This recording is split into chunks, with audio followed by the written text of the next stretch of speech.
They can choose. All right. You know, sometimes this guy who just won't leave me alone. Every single yeah, could you? You got holding Fresh stuff out. somewhere. I do, on the second floor. There you go. No. Except I don't have a key for it. Every. No, it's high up. I'm somebody.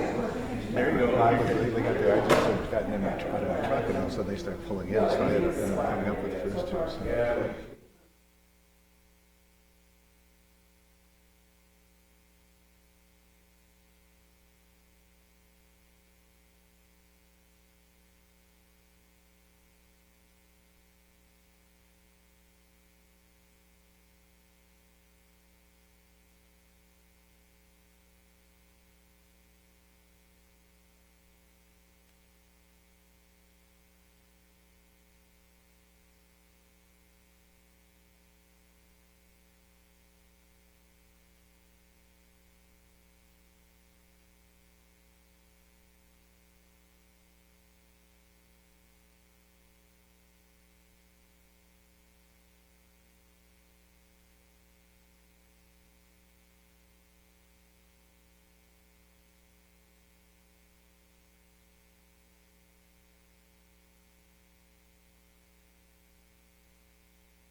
Ooh, hey, yeah, 1, 2. All right.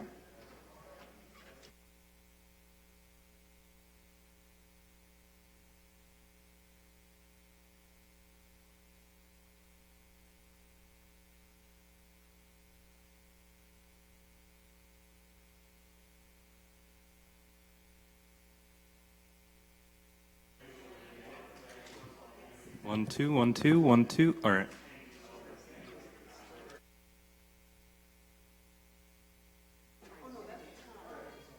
One, two, 1, 2, 1, 2. Hey, yeah, 1, 2. All right.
That'll take about 30 seconds between now and broadcast. Keep going.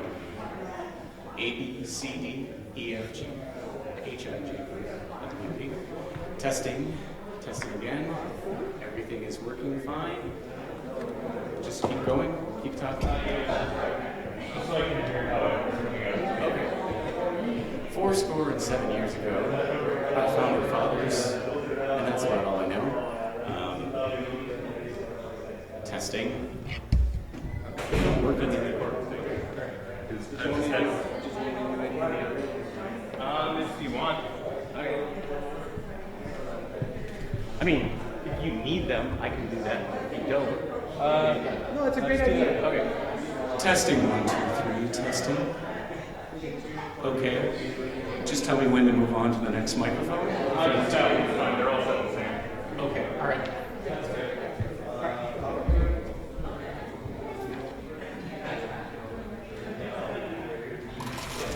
The problem is doing a line check as one person is kind of only be in one place.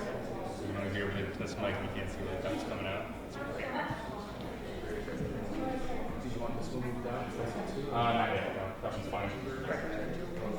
I'll go.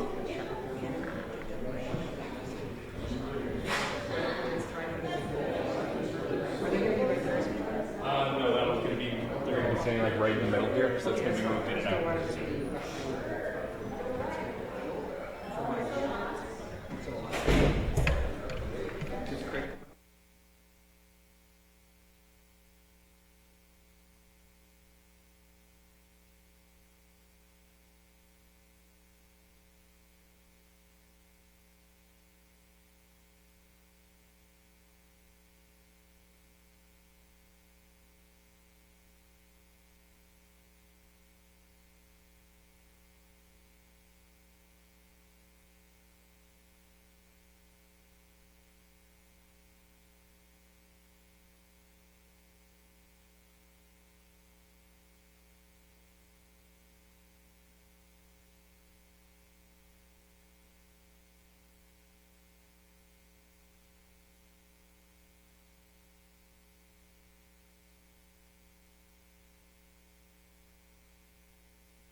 One, two, 1, 2. Hey, yeah. Okay.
Check. 1, 2, 1, 2. Check. Okay.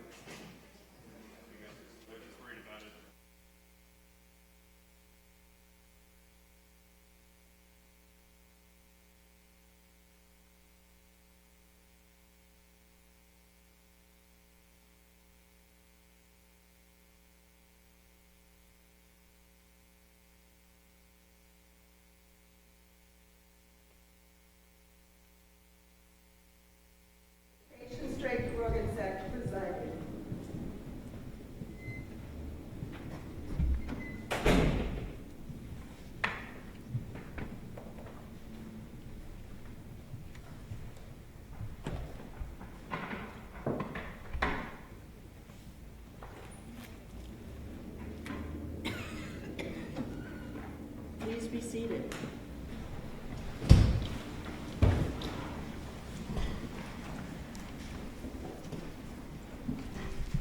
I'm going to stand because otherwise I'm behind that podium there so I can wave at you all and see you all much better. Well, good morning. It's nice to see all of you. And it was very nice to drive to Grant County on such a sunny morning. We really lucked out with the weather. The Wisconsin Supreme Court is very pleased to have this opportunity to hear cases in Grant County's beautiful courthouse, which has rightfully been called the state's crown jewel. This is the first month of our 2015-2016 term, so we're quite excited to sort of begin it on the road by coming down to Grant County. Now, there are a number of people who have worked very hard to enable the court to come down to Grant County today, and I'd like to introduce them. But before I do, I want to introduce my colleagues on the court to you all. So beginning on my far right, Justice Annette Ziegler. Generally, next to Justice Ziegler, if we are sitting in Madison, you will see Justice Patrick Crooks. Justice Crooks was not able to come to Grant County today, but he is listening on Wisconsin Eye right now, and he will participate by phone after our arguments are done back in the conference room, so everybody can give Justice Crooks a high five because he's out there watching us at this moment. Next to me is Justice Abrahamson, and on my left, Justice Ann Walsh-Bradley. And next to her, Justice David Prosser. And on the end of the bench, Justice Michael Gableman. At this time, I'd also like to recognize those people in Grant County who really have worked so hard for us. And Judge Robert Vandehey is really at the top of my list. Judge Vandehey, will you please stand? Thank you. We are sitting in his beautiful courtroom, and he's given it to us for the whole day, and we very, very much appreciate that. We also want to thank Grant County Circuit Court Judge Craig Day, and I understood he wasn't going to be here, but now I see that he is. Judge Day, thank you so much for your help in making our visit possible. Now, there may be other judges that are joining us this morning. If there are, would they please stand and tell us what county you're from? Oh, no one else. All right. Well, we are grateful to the people of Grant County as represented by County Board Chairman Robert Keeney. Chairman Keeney, if you are present, will you stand? Thank you. Now, I understand there are other members of the county board here too, and will you stand as I read your name if the list they've given me is correct? Lester Jansen. Good morning. Mike Lawrence. Morning. Good morning. Gary Ronham. Morning. Good morning. Have I missed any county board members? Please stand. Very good. Thank you so much for joining us all. Grant County Sheriff Nate Druckerman, is he with us this morning? Morning. Good morning. And is Chief Deputy Under Sheriff Jack Johnson present? Good morning. Thank you both so much for your support and enabling our visit to run so smoothly. We also have with us Grant County District Attorney Lisa Winokur. Lisa, are you here? Thank you very much for joining us. Clerk of Circuit Court, Tina McDonald. Are you here, Tina? Thank you very much. We know you do so much work under the scenes to make this possible, and we appreciate it very much. Thank you. Jody Bartels, Grant County Register and Probate and Juvenile Court Clerk. Good morning, Jody. Benjamin Wood, Grant County Corporation Counsel. Good morning. Thank you both very much for joining us. The court also owes a very special thanks to Attorney Daniel Glass. Attorney Glass, he is the president of the Grant County Bar Association. He's organized a lovely luncheon for us at noon, but he also assisted us in securing the warm-up attorneys who are going to come before each case and tell a little bit about the principles and the issues that might be involved in the case. If those attorneys are here, I have Rose Olivetto. Are you here? Okay. John McNamara. Thank you, John. and Luke Steiner. Thank you all very much. It really helps when we have Justice on Wheels and the students and the public come in to hear a case to have attorneys who will take the time to explain what's going to occur to them right before they hear the argument. Now, our visit to Lancaster is the court's 26th Justice on Wheels adventure since we began the program in 1993, and we thank you for the warm welcome that we've received. The goal of Justice on Wheels is to bring the Wisconsin Supreme Court to the public that we serve, today, the people of Grant County. Public outreach is immensely important to us because we, as justices of the Wisconsin Supreme Court, are charged with doing the work of the people. We usually do that work at the Capitol in Madison, but we think it's important for more Wisconsinites to have an opportunity to see firsthand what goes on during formal court arguments. Therefore, about once a year, we travel as Justice on Wheels to communities around the state. We hear oral argument and we meet with interested citizens.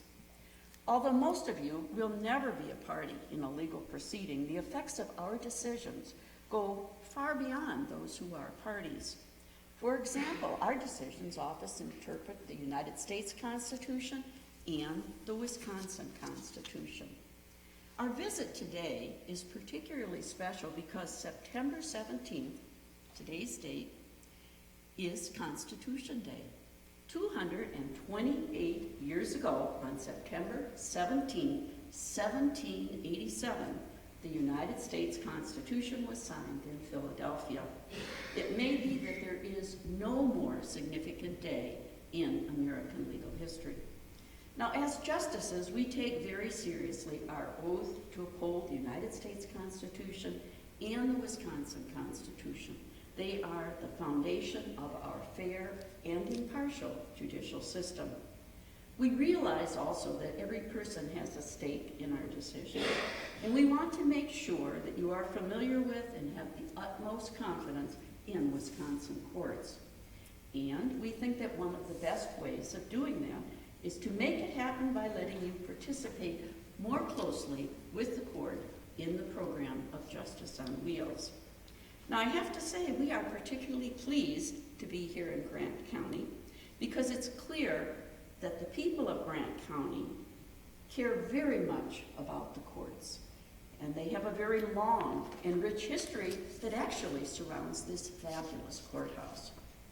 As you may know, the first courthouse was completed in 1839 before Wisconsin even became a state in 1848.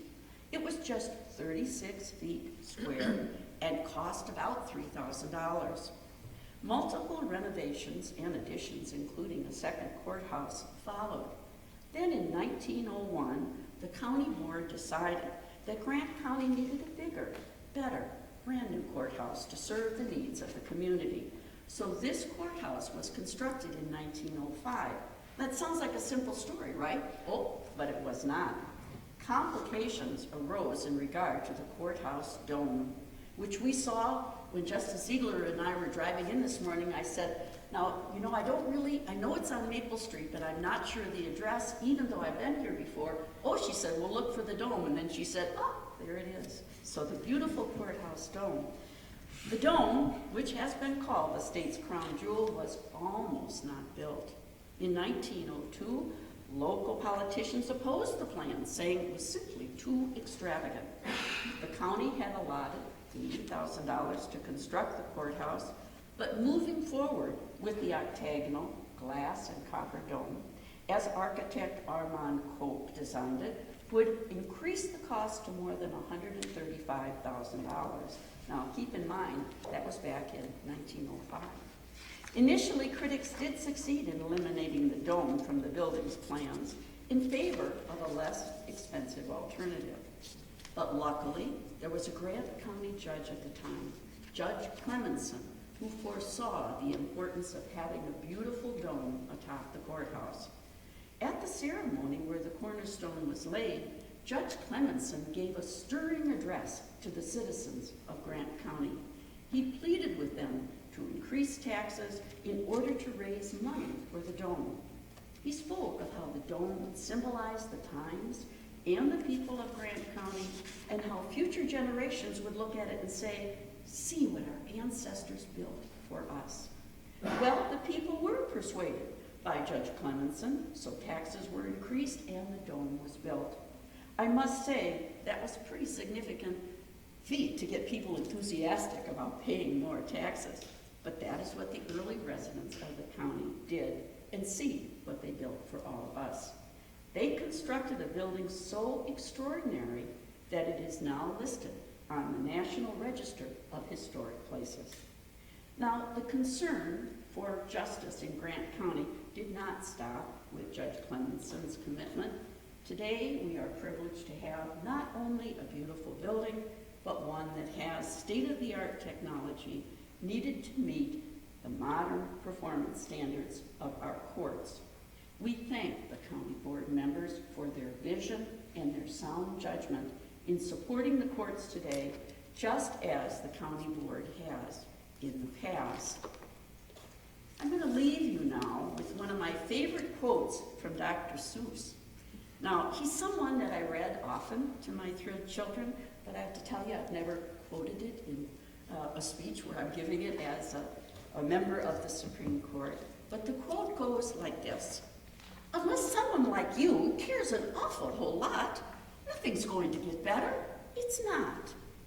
Well, Judge Clemenson cared an awful whole lot, as did the people of Grant County, and this magnificent courthouse was built. We care an awful whole lot about serving the people of Wisconsin, and that's why we're here today. So I hope you all enjoy your day with the Wisconsin Supreme Court. Thank you so much.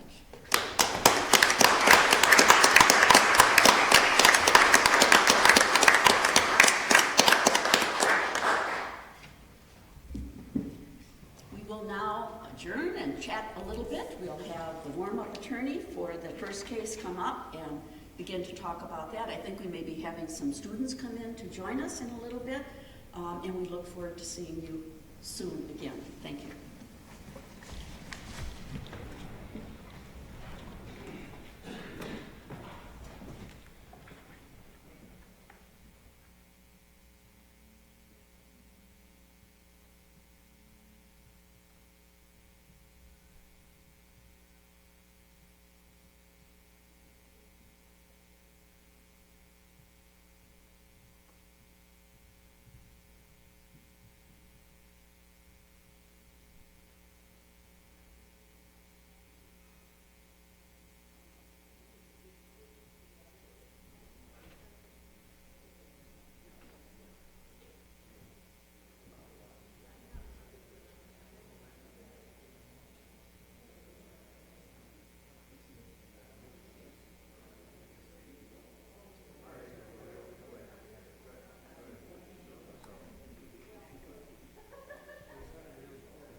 direct sound. You're not going to get the feedback. Closer.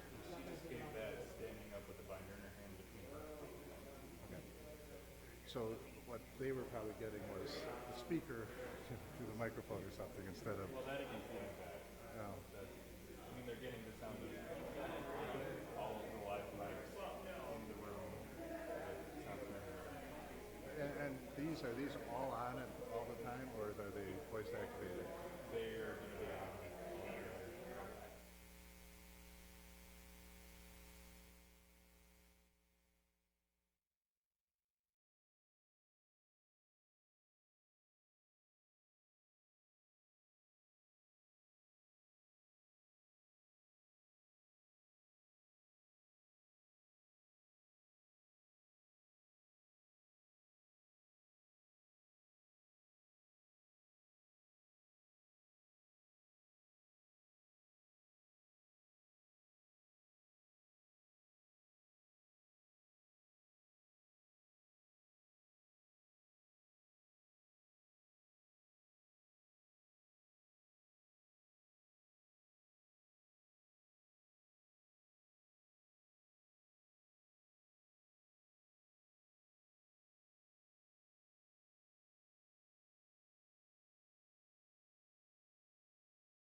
1, 2, 1, 2.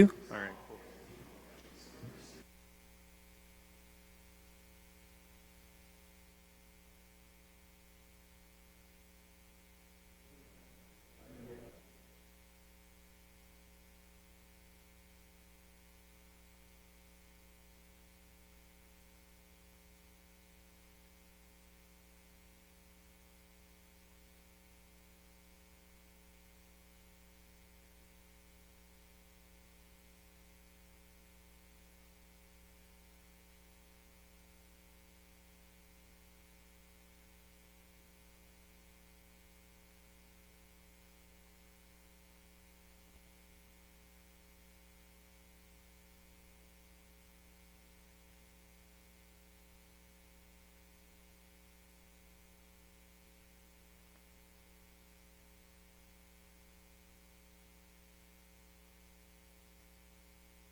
Good morning.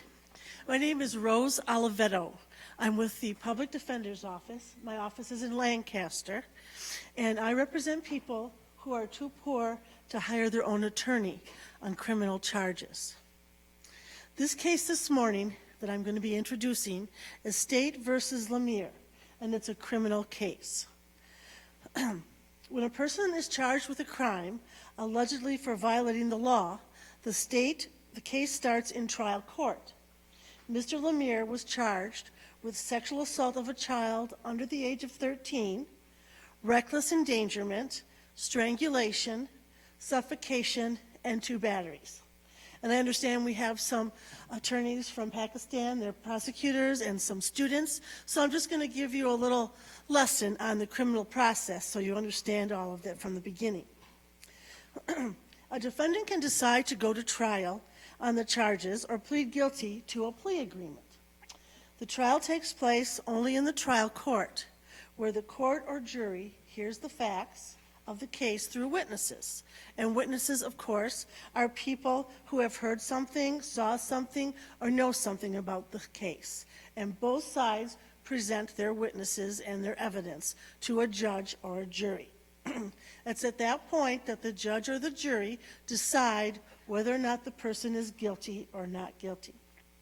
Appellate courts and the Supreme Court, what we'll be hearing today, focuses on the question of law. They determine if the laws were applied correctly during the trial or during the plea agreement. If there's very important legal error was made, the trial court's decision is overruled, changed, and the appellate courts determine the legal issues in the case. In this case, Mr. Lamir chose not to go to trial, but instead he entered a plea agreement. The state gave him a plea agreement in which if he would plead guilty to one charge, the other charges would be dismissed. He pled guilty to first-degree sexual assault of a child, which is very serious in Wisconsin, of course. He had counsel, an attorney, a defense counsel, who represented him through this process. And as an attorney, you have duties to make sure your client understands his rights and his rights that he gives up when he enters a plea of guilty. His rights such as his right to trial, his right to cross-examine his witnesses. And this attorney did that.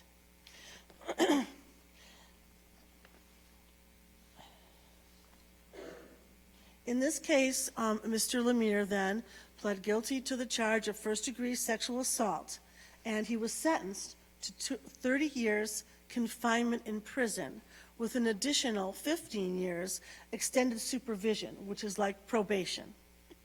At that point, Mr. Lamir appealed his conviction. Now, here's the issue in the case. The issue is whether defense counsel has an obligation before he pleads guilty, Mr. Lamir would plead guilty to the sexual assault charges, to advise him that this conviction and this plea could lead to his lifetime commitment as a sexually violent person under a different statute. It's called the 980 law. So in Wisconsin, if you're convicted of a serious criminal sexual assault charge, before you're leaving your confinement time, there is a group of individuals who assess you and determine if whether or not you should be additionally committed for up to the rest of your life under a civil commitment. And this attorney did not do that at the time that he advised Mr. Lamir of his rights. Mr. Lamir's attorney did not advise him of this possibility before he pled guilty. However, the record shows that the court, when the court goes over all these rights that he's giving up, the court did go over the fact that he could be committed to life as a sexually violent person. So Mr. Lamir then had an appellate counsel who appealed his conviction to the Court of Appeals, stating that the attorney was ineffective, that he didn't do a very good job because before he pled, he did not advise him of this 980 law. And based on that, he would like to have his plea withdrawn and then set it back for trial in the trial court. The state argues that counsel did not have to advise client of that it is a collateral consequence, which means it's not part of the direct consequence of the plea. A direct consequence of the plea would be going to prison, going to jail, having probation. And this wasn't a direct consequence because it's only a possibility depending on his evaluation. The Court of Appeals agreed with the state that counsel was not ineffective for not advising Mr. Lamir of the civil commitment. Mr. Lamir has now appealed to the Supreme Court, and that is why we are here today. The Supreme Court today will hear arguments by defense counsel and by the state, and will also get to ask counsel questions, and will decide whether defense counsel has an obligation to advise a client about the possibility of a lifetime commitment under the 980 law, and if so, whether Mr. Lamir's attorney was ineffective for not advising him here. The court is not going to decide the case today. They'll go back to their chambers and advise in a written decision. But while we're listening to all this and listening to the court's questionings, kind of decide in your own mind which way you think the Supreme Court will decide. Thank you.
Court of the State of Wisconsin is now in session. Your silence is commanded.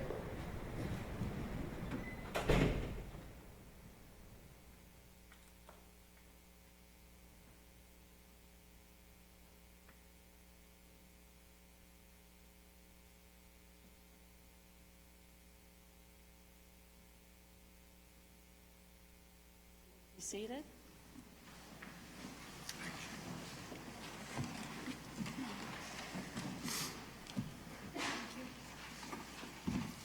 Good morning. Before I call our first case this morning, I want to introduce some of the people that have joined us for Court with Class. And the first group I'd like to introduce, and I would ask you to stand, are the visiting prosecutors from Pakistan and our own John Baudry. Will you please stand? Thank you so much for visiting us.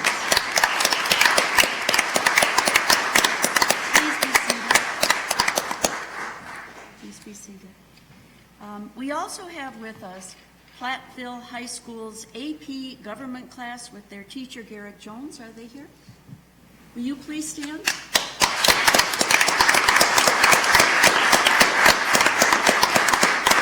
You may be seated. Thank you all so much for coming. We have UW Platteville's criminal justice students and their teacher, Robin Klein. Are you all here?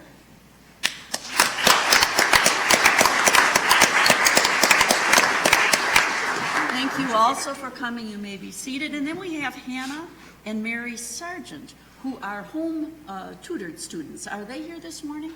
Will you stand if you are? Thank you for joining us.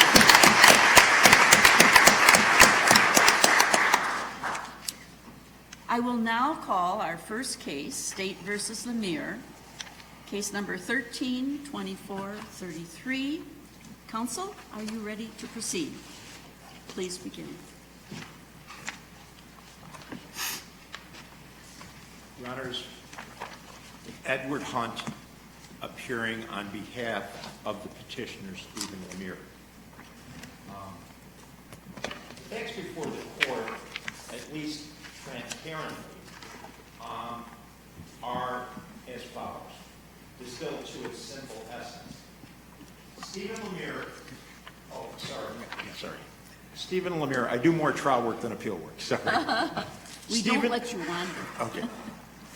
Stephen Lamir entered a plea of guilty to a charge of first-degree sexual assault of a child under the age of 13, causing contact. Very serious offense, 60 years exposure, 40 years confinement, 20 years supervised release.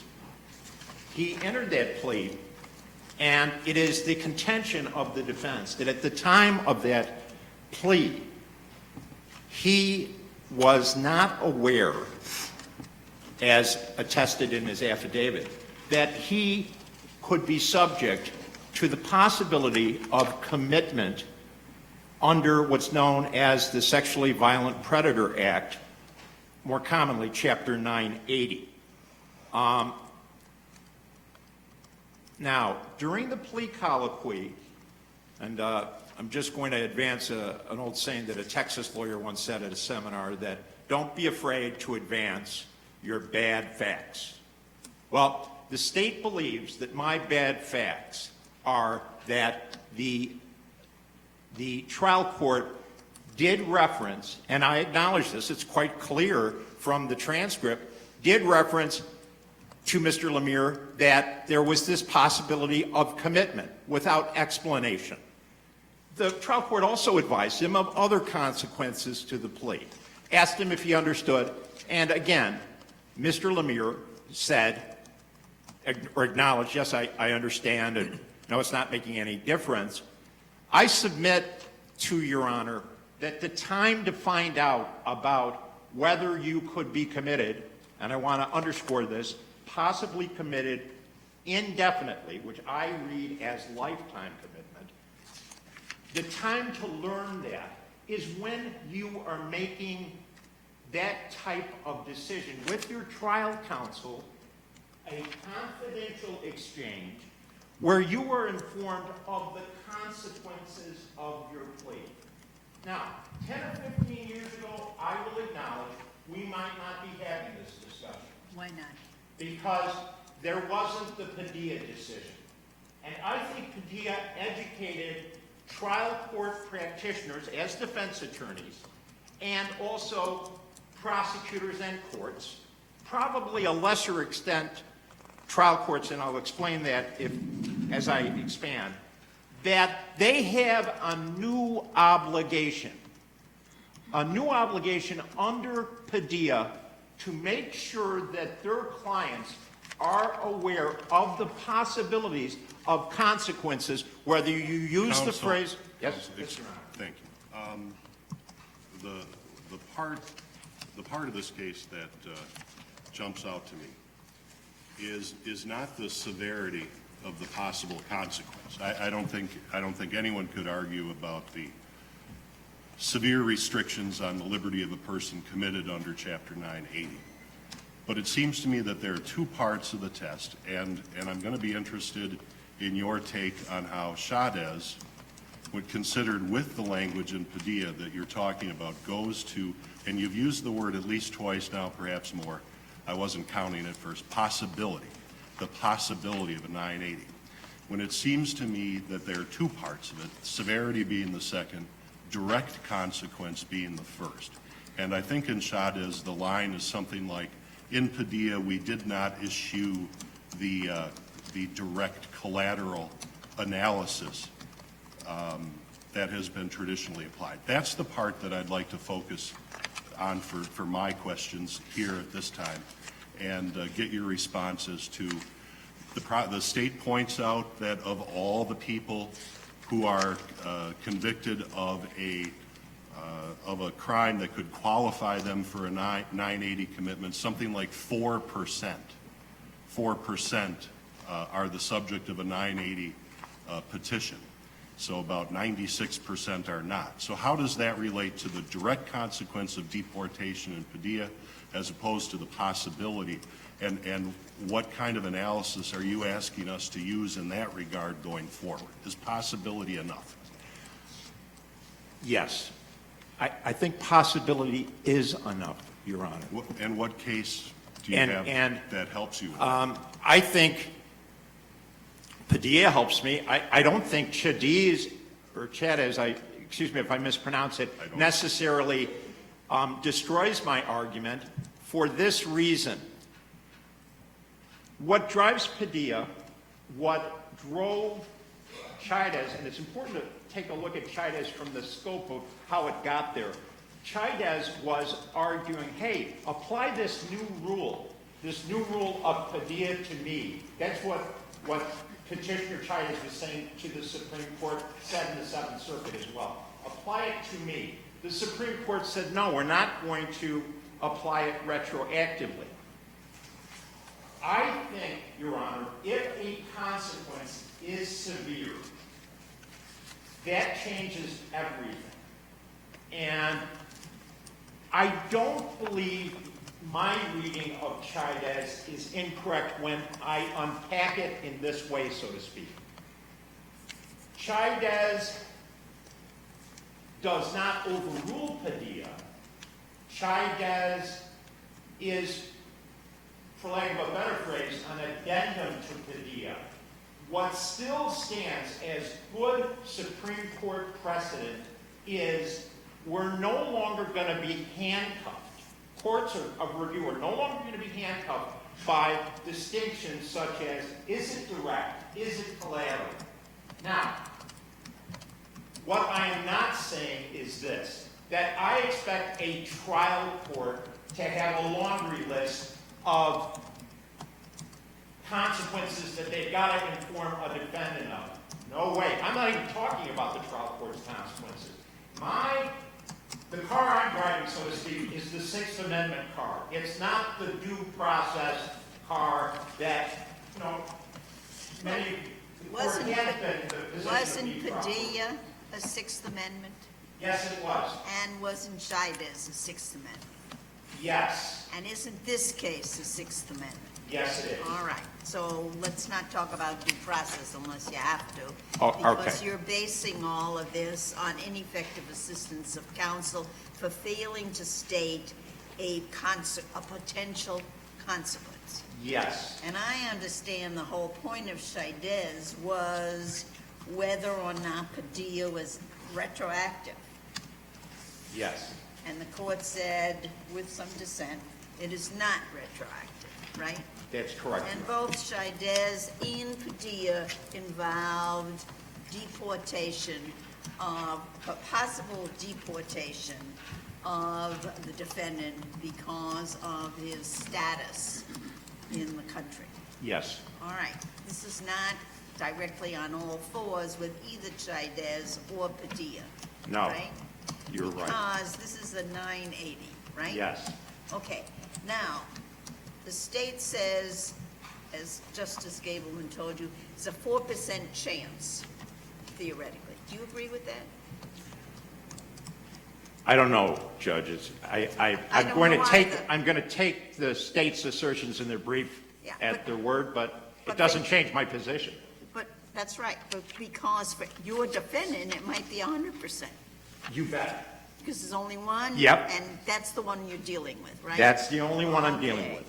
And for him, the possibility that he will be under 980 raises the possibility that he'll never get out. Correct. And according to the state, there are prisoners under 980, I shouldn't say prisoners, confined persons under 980 that are over 100 years old. I wouldn't argue with that. I don't think you should. I'm not. All right, good. Now, The closer I get to 100, I don't want to even go near those numbers. well, you look pretty good to me. Well, thank you. So do you, Your Honor. Thank you, I think. All right. So my question is, this court could say Padilla and Chaidez only cover only deportation issues, right? The U.S. Supreme Court hasn't gone further. Nope. That's correct, Your Honor. In the way I read it, not many cases have gone further. In fact, how many cases support you? I found Hayes in Illinois. The Hughes decision, I'm sorry, Hughes. Hughes and Bowder out of the 11th Circuit, which was a habeas. But I think they're the best decisions because I think if you take a look at the analysis in Hughes, they got it right in this sense. They started off by analyzing in the context of Padilla and also noting Missouri versus Frye, again, we're in that Sixth Amendment car, the obligations of counsel to advise when it's severe, when it's enmeshed, which I don't think anyone can argue that the possibility of lifetime, indefinite commitment, whatever phrase you want to use, is enmeshed in that criminal process. Now, it may not be a certitude, but that is unimportant to that defendant who is sitting alone with counsel and is trying to engage in that calculus, that thinking about whether he gives up the most fundamental right he has, which is the right to go to trial.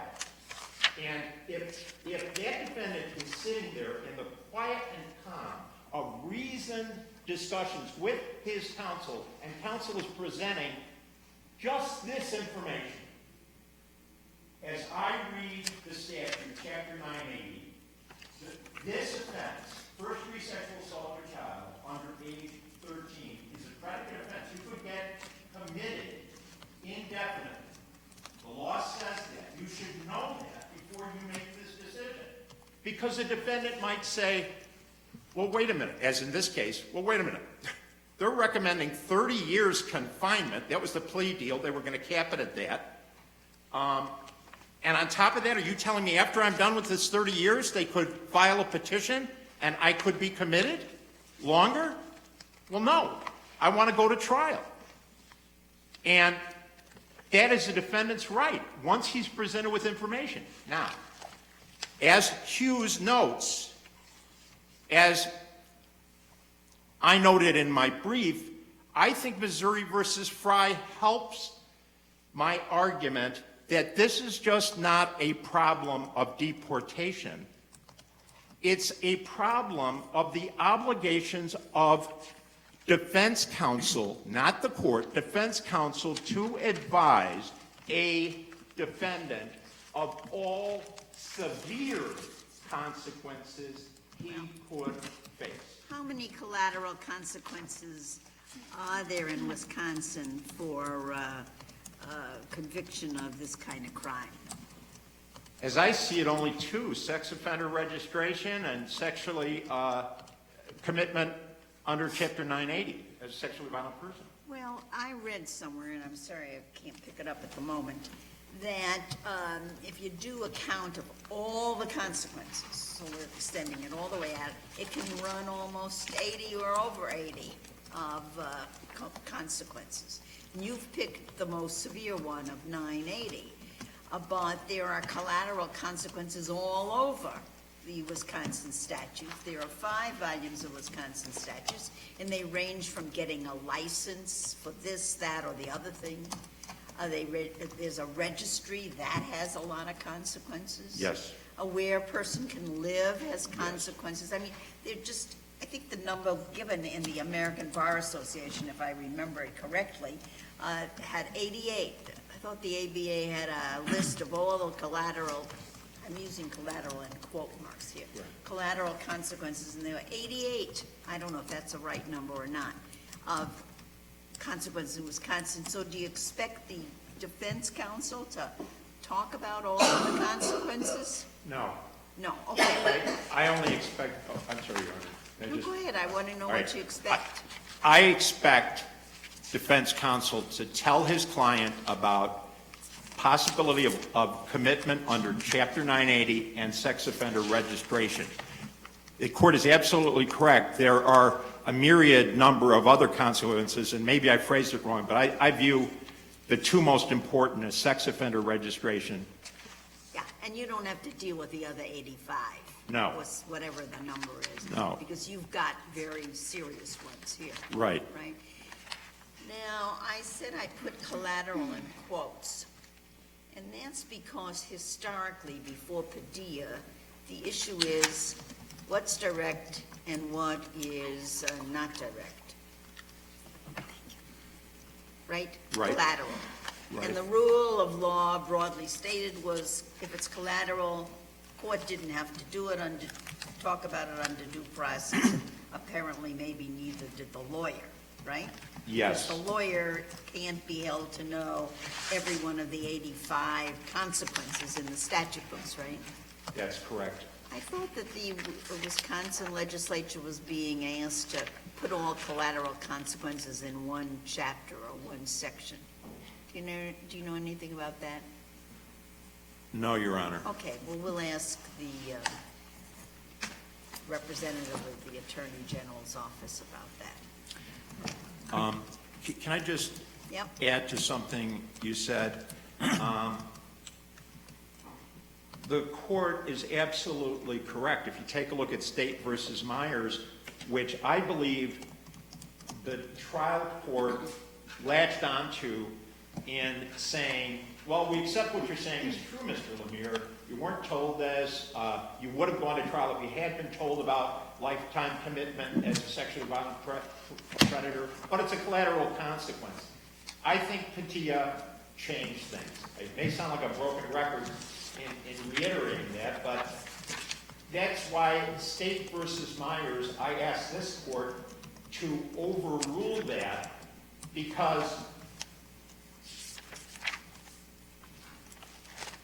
I have to believe that given the severity of commitment as a sexually violent person after you've served your sentence, the possibility of that, it's not really putting that much of a burden on trial counsel. And I'll go one step further. Why does the court have to overrule Myers? Myers is not a Sixth Amendment case. Well, you're right. It's a due process case. All right. It can be distinguished. All right. So it could be distinguished. Yeah, you know, And corrected. to ask a court to overrule a prior case is, No. is uphill. All right.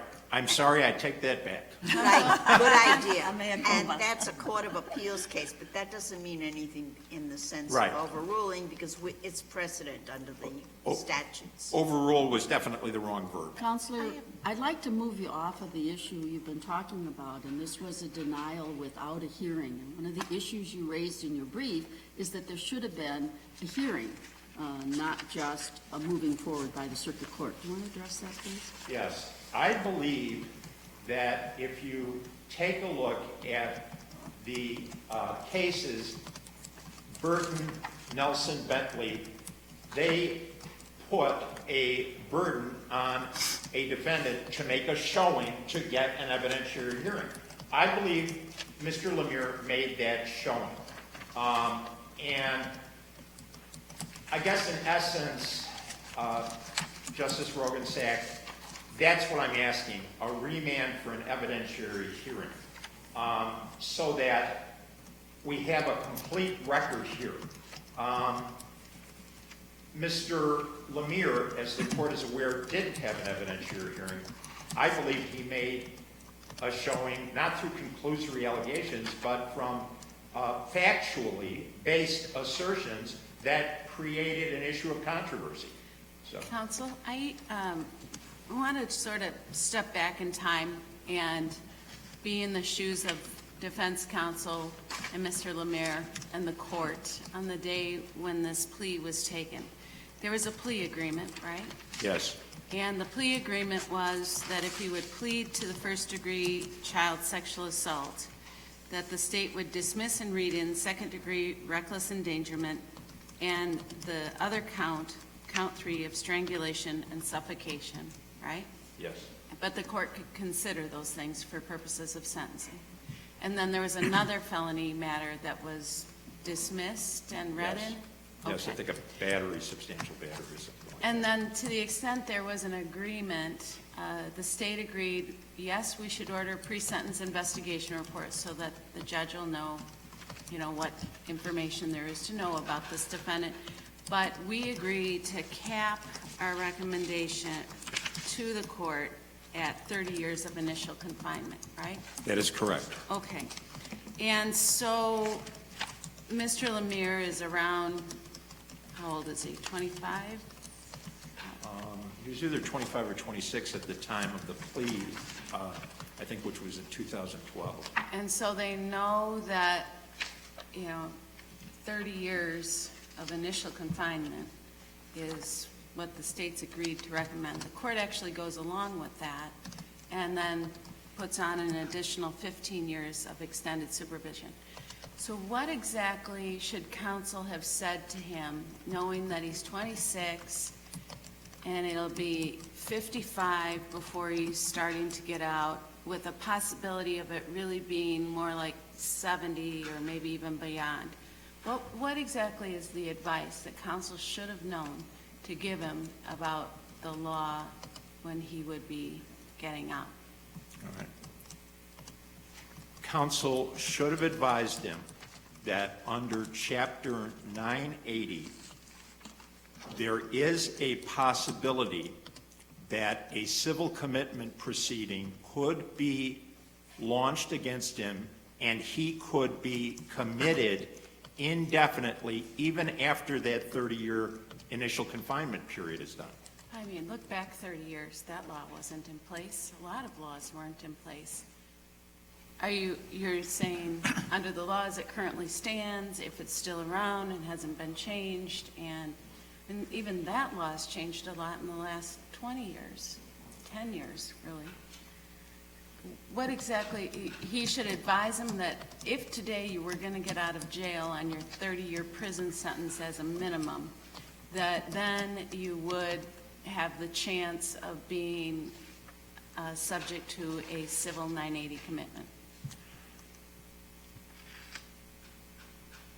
Yes, he should advise him of all of those things, followed up with, are you sure you want to give up your right to trial?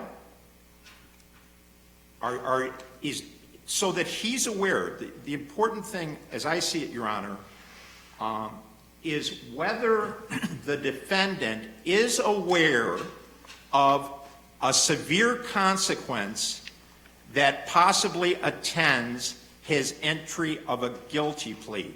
That is indefinite commitment under Chapter 980. It all boils down to, now, In Padilla, I'm sorry. he was actually going through the deportation process? It had or been had, commenced, yeah, or I think so. Yeah. So the real consequence had occurred, and that's Right. when he said, holy cow, if I would have known I was going to be deported, I wouldn't have entered the plea. Do you see any distinction between, hey, 30 years from now, if this law is still in place, the way it's in place now, when you're 55 at the earliest date, when you can get out, you might be subject to the law as it currently exists, versus Mr. Padilla, who was either deported or in the process of being deported? I mean, the real consequence that he wasn't warned of was happening to him then and there on that day. I think they're both equal, and I'll explain why. In one, the wolf is at the door. In the other,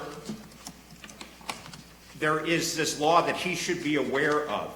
And one other thing, it's been my experience when it comes to criminal laws, and reading the tea leaves, I might just take this guess, our laws are becoming more severe when it comes to sex offenders rather than less severe.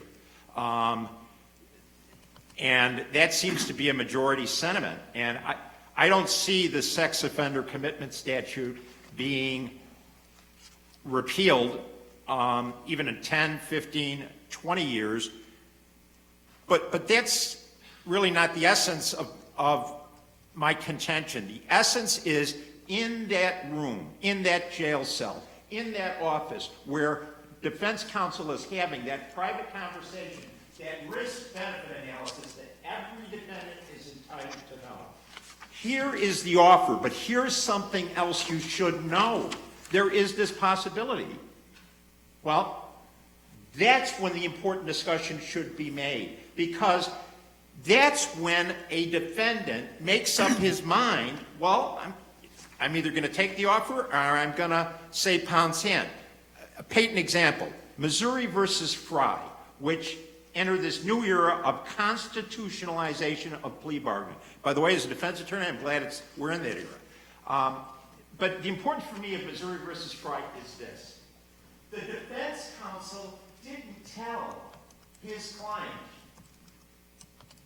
what the plea bargain was. The client was without information, just like Lamir was without information. So the client couldn't make an intelligent decision. By the way, that plea bargain, the earlier plea bargain, was much more favorable than the sock and the pussy got when he did enter the plea in the sense. So I think the Supreme Court was right on that. The Supreme Court seems to be heading towards a trend of expecting more of defense counsel in the plea context, in the advice to plea context, than it ever has. In regard to advising the defendant, does it matter that the defendant could not really remember what happened that morning, and the only evidence that was there was the child's repetitive statements about what he did to him? Should that have been part of their conversation when deciding about a plea? Yes, that's one component. That should be one component. And more. Yes, I understand the more. I have another question for you. This had two issues. One, is the counsel ineffective? Two, does he get a Machner hearing? As I understand the case. Yes. So my question to you is, if we find that counsel is ineffective, what does that do to the second issue of Machner? Or, the other eventuality or scenario is, suppose we find that counsel was effective. What does that do to the Machner hearing? In other words, to what extent are these two issues dependent or independent of each other?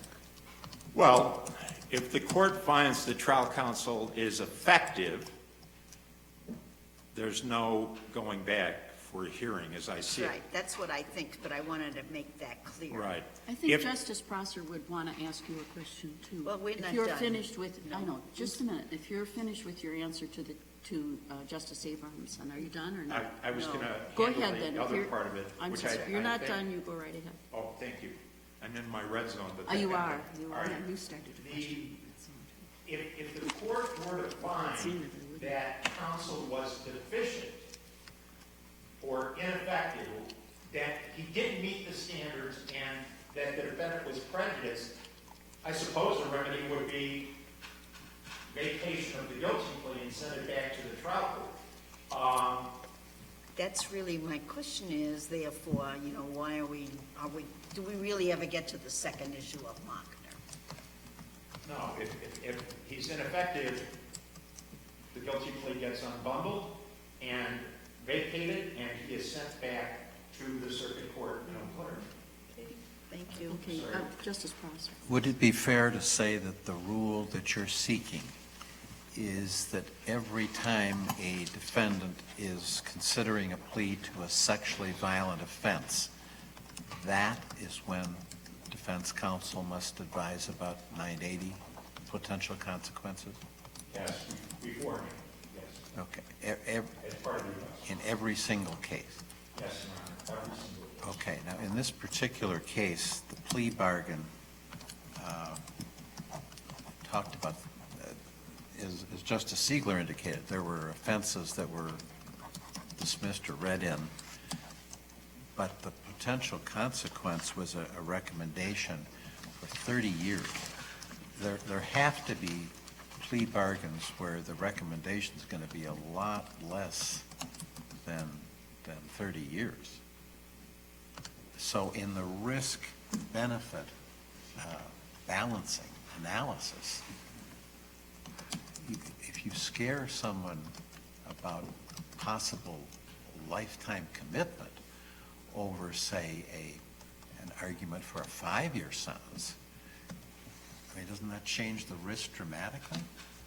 The balancing dramatically? It does change the risk. It doesn't change the obligation of defense counsel to convey the risk.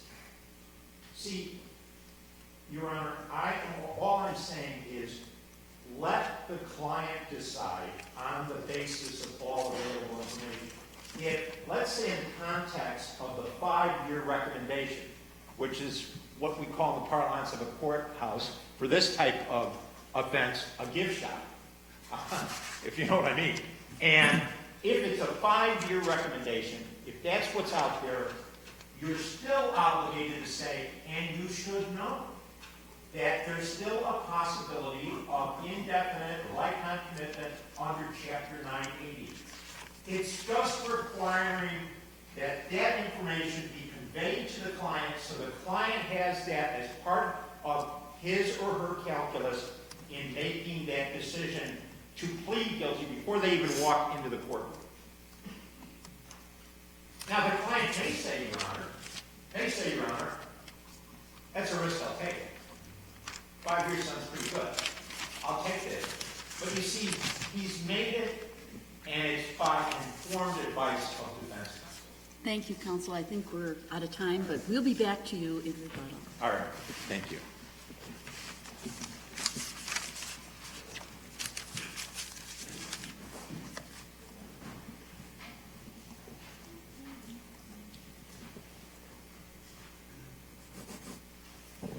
Good morning. May it please the court. Sarah Burgundy representing the state.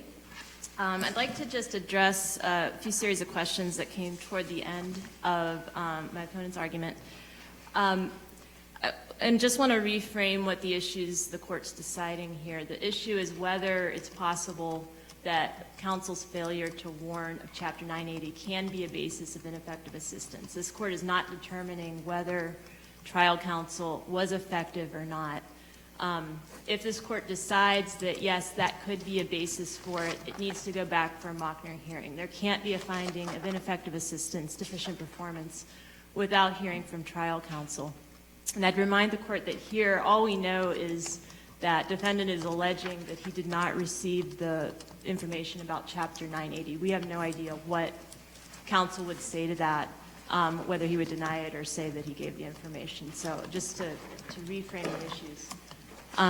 How would you precisely state the issue, the first issue then? The issue is whether Padilla compels this court to require counsel to warn a defendant with a qualifying offense that it carries the potential for Chapter 980 commitment, whether the Sixth Amendment requires that.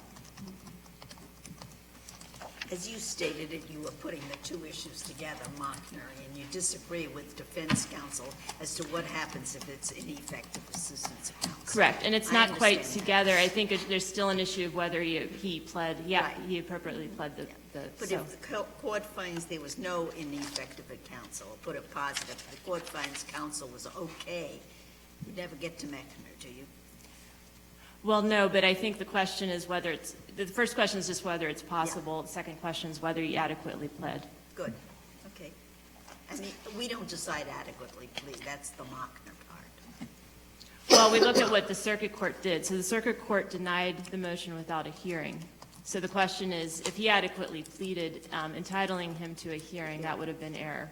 If the record demonstrates he's not entitled to relief, that's a discretionary decision, and you can affirm on that basis. Thank you. If we decided against you, you're saying it goes back for a Mockner hearing, right? No, I think, if he decided against me on both questions, yes. So I think Right. the first, is that, okay. So that's where Mockner comes in. The Mockner hearing is the proceeding that would happen at the trial court to determine, from the trial court's perspective, what defense counsel was doing and why defense counsel might be doing that, such that the court can then make a decision. Exactly, and I think the other very important point is that Mr. Lamir would still have the burden of demonstrating prejudice, which would also be brought out at the Mockner hearing. So this doesn't mean, determining that it's possibly deficient performance to not make this warning does not mean it's per se prejudicial. I think Padilla holds that, so. I just want to note that to accept Lamir's position, and I want to respectfully disagree with Justice Abramson, it would require overruling Myers, and there's no basis really for this change. And Padilla just doesn't do it. What drove that decision was not a concern with how courts were categorizing consequences as collateral or direct, or the whole dichotomy. The decision was driven by deportation. And the fact that deportation had been described as a collateral consequence in the past kind of creates a red herring, because the problem was the changes in deportation law, especially recent changes, that had made it go from something that was a highly discretionary decision to something that was virtually inevitable. That brought it out of the dichotomy, and that's where the court based its decision. I don't think the court is going to be asking other courts to look at its past decisions on what is a collateral consequence, absent changes to that particular collateral consequence. And we don't have those sort of dramatic changes in Chapter 980. It is virtually same process anyway, since it was when the Court of Appeals decided Myers. You think Myers deals with effective or ineffective assistance of counsel? Myers, I unfortunately don't have the decision in front of me. It doesn't, but It does not. It does not. No, it says that we agree with the state that potential for a future Chapter 980 commitment was a collateral consequence of Myers' guilty plea, and that entering a guilty plea must have sufficient awareness of likely consequences. Although the trial court must inform defendants of the direct consequences of their pleas, trial courts have no obligation to inform defendants of their convictions' collateral consequences. Collateral consequences are those that have no definite, immediate, or largely automatic effect. And that was the holding in Myers. Correct, and you're right, Myers did deal with the court's failure to warn, or court's obligation to warn. And that's not the issue here. It's not the issue, but we have case law in Wisconsin saying when courts don't have a duty to warn of a collateral consequence, so too counsel does not either. And that's from Brown, that's 276 West 2nd 559, and I cite that in page 4 of my brief. Now, is that the position of the state that that requirements on the trial court are the same as the requirements on counsel? I wouldn't say that broadly. I think if the court makes a decision about a particular consequence and declares it collateral, then yes. And regardless of whether they decide it in the context of due process or the context of Sixth Amendment. Now, there's a number of statutory requirements that the court has that counsel may not have, and that might be a different circumstance where, okay, we hold courts to provide this information, not necessarily counsel. Well, is it your position, ma'am, defense counsel may have requirements that the court doesn't have? I mean, you already said the court may have requirements defense counsel doesn't have, so I want to know the opposite. Does defense counsel have requirements that the court doesn't have? In terms of what information they need to impart to ensure that the plea is knowing and intelligent, Right. I don't think so, no. So they're the same? Is that your position? No, the court may have additional statutory duties Right. on top of. So your position is that the court has more responsibilities than defense counsel? Correct. Okay. I thought when Padilla came out in 2010, it was a sea change, 2010 rather. At that time, I was on a national study committee dealing with collateral consequences of conviction. And it was voiced earlier, you know, there's all sorts of collateral consequences that we were studying. If you are a cheesemaker and you're a convicted felon, say goodbye to your profession. If you're a barber and you get a felony conviction, a collateral consequence of that conviction is that you lose your license.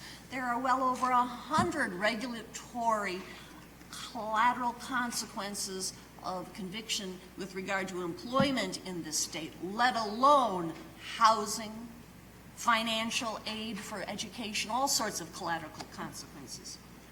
But Padilla was considered a sea change. Up until then, I think, it was easy as a judge.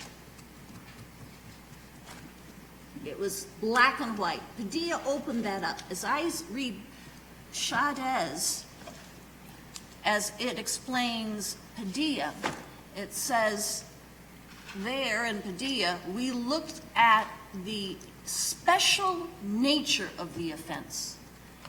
And the special nature was comprised of two things. Number one, the severity, and number two, the almost automatic. I'm paraphrasing, but it was those two things. Why isn't the possibility of lifetime commitment, to me, that's kind of a big deal.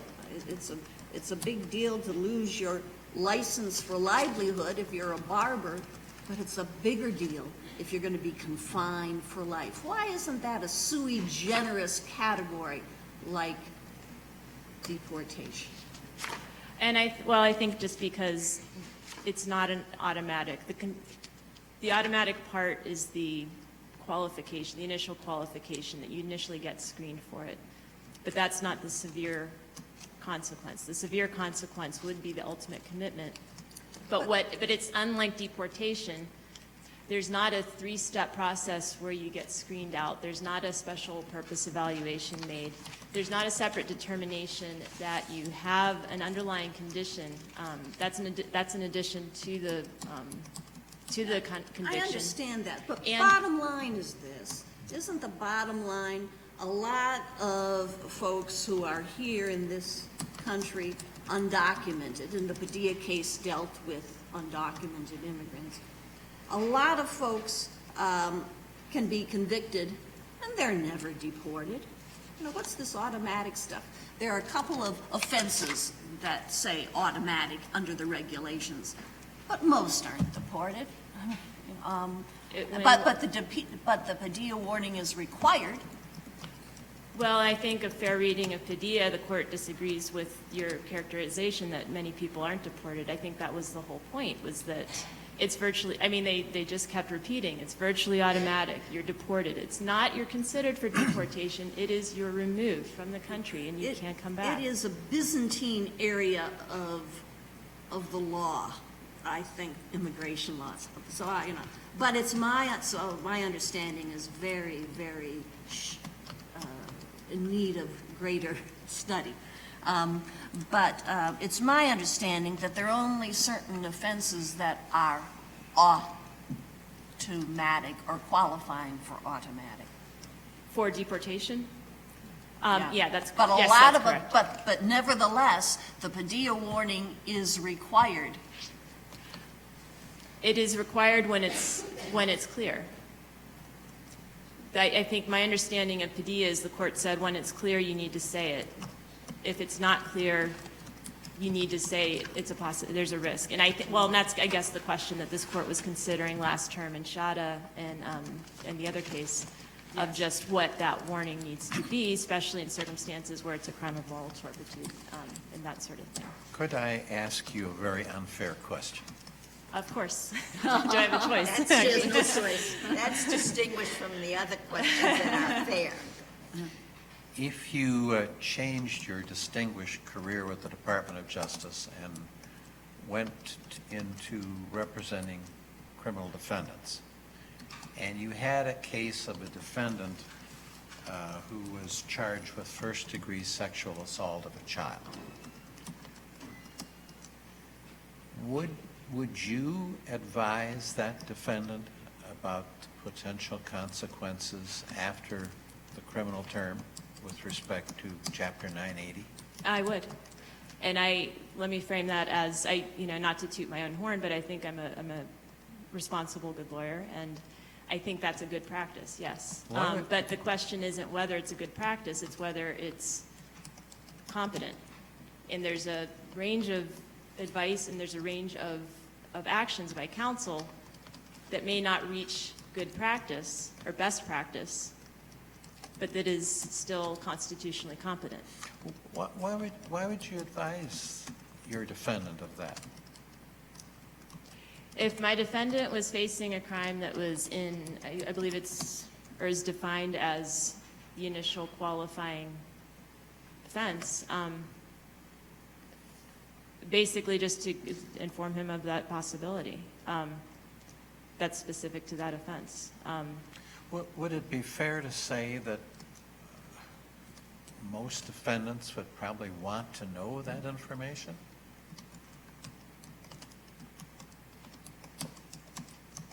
I think that's fair. I could, I don't know, but I would think it's fair. So if you concede that most defendants would want to know that information, and an excellent attorney like yourself would have provided that information, what is the responsibility of this court to facilitate that defendants know that information? I think this court can encourage attorneys to the extent they know to provide that information, but I think this court, I don't think it's inconsistent with holding that that's not incompetent representation, particularly at the plea stage, where the focus is on here are the rights you're giving up when you plead. Here are the direct consequences of the plea. We've drawn the line between direct and collateral consequences for a number of reasons, not the least of which is just simply practicality. As Justice Bradley and Justice Abramson pointed out, there are innumerable collateral consequences, and I don't think we can even just sort out as a general purpose, and these are the severe ones and not. It's going to vary for each client. So, to put additional obligations onto counsel, to require counsel to be, who we hold to be competent in the purpose of defending a criminal charge, to know enough about Chapter 980 confinement, to know about other serious collateral consequences that he or she may have no expertise on, I think is just creating a much higher burden than is required under Padilla or under the Sixth Amendment. Is deportation a collateral or direct consequence? Based on what? Based on Padilla? Whatever you want to base it on. I think what the Supreme Court said is that we can't characterize it as either. It's just it, and that's that.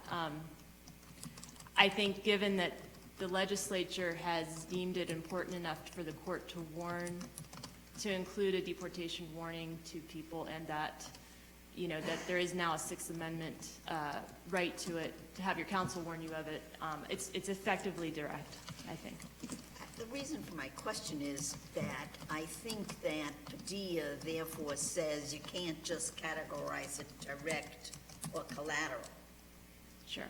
And it says as to deportation, which the court has not been willing to say whether it's direct or collateral. I'm talking about the U.S. Supreme Court. They say it's, for this one, I don't care how you classify it, you gotta tell them, right? Mm-hmm. Counsel has to tell them. So it seems to me what's left to the state courts is not to say something's collateral or direct, because those are undefined and ambiguous terms. You have to say, is this item of information important for the defendant? Deportation is important for the defendant. Counsel has to tell him. And the import to me of justice process questions is that for a defendant, information about the sex offender consequences is important, however you classify it, and therefore you have to tell them. So we may have to go through case by case. Is this a consequence you have to tell them, or isn't it a consequence? Rather than say all collaterals don't have to be told, because you don't know what that means. So is it a case-by-case decision by this court as to any particular consequence that we're talking about? I think if you go Mr. Lamir's way, it would be. And this is why I'm urging the court to look at Padilla in a narrow light. So okay, well, if we're not back here in 6 months re-looking at Bollig and whether the sex offender registry is what's actually collateral. What's the rule that the state wants us to adopt? You're going to draft the opinion. What would you say? We say we find counsel, or we don't find counsel ineffective because. No, I think there's no basis to find that a warning of risk of Chapter 980 confinement can be the basis of a Sixth Amendment. Can be the basis of an ineffective assistance of trial counsel claim. Why not? Padilla does not compel that result either directly or through its reasoning. Its reasoning is limited to consequences that have dramatically changed in their effect, whether they're an automatic effect and severe, like deportation. In this case, if the reasoning should extend, Chapter 980 commitment is different from deportation, primarily because it lacks the automatic nature. It also is not as severe given the numerous opportunities and reviews after a person is committed to permit either supervised release or discharge from the commitment. So those would be the two tests to apply to any consequence. I mean, in this one, it happens to be Chapter 980. In the next one, it may be a barber license. Right. Or something else. I would encourage the court to uphold, though, the direct collateral consequence categories that it's maintained. I don't believe Padilla said those are out the window. And as I said in the beginning, I don't believe Padilla was expressing a concern with the fact that courts were categorizing consequences as collateral or direct. Its concern was the specific, unique consequence of deportation. And again, I don't think Chapter 980 comes close. Mr. Hunt has argued that this is just a Sixth Amendment case. But if he prevails, do you think there will necessarily have to be changes in the plea colloquy? For the courts? Yeah. Yeah, and I've thought about that. I would think so, because if the court's duty is to ensure that the plea is knowing, intelligent, and voluntary, it would seemingly necessarily require a question of whether counsel indeed advised of this particular consequence. Now, I don't have a case to say if once you find one, it must be the other, but that was my sense. And I think kind of that goes to another point, is that there is a real floodgates concern. I know Padilla, the court in Padilla kind of poo-pooed oh, this isn't going to open a floodgates. And I agree to the extent, because the burden under Strickland is high and a defendant still has to show prejudice in these cases, the likelihood that a lot of pleas are going to get withdrawn is probably not high. But the floodgates problem would be that they're able to bring these claims into court, and that the court's going to have to go through these Mockner hearings and flesh all this out, where the warning of the consequence didn't actually affect the defendant's Sixth Amendment rights. And I think that's something just to keep in mind. I do want to note, it's correct, the other jurisdictions that have considered this question have more or less uniformly held that Padilla does not compel counsel to warn of sexually violent person commitments. Hughes is a different case, or Hughes did find the opposite. I would say that Bowder can be distinguishable because it's affirmative misadvice, not non-advice.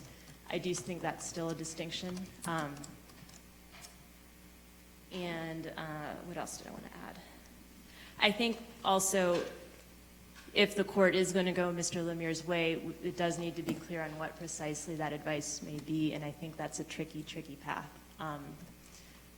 As soon as you tell someone that they're at the risk of indefinite confinement, I find it hard to believe that that advice will end there, that will not be follow-up questions, not that counsel won't be asked to guess the likelihood.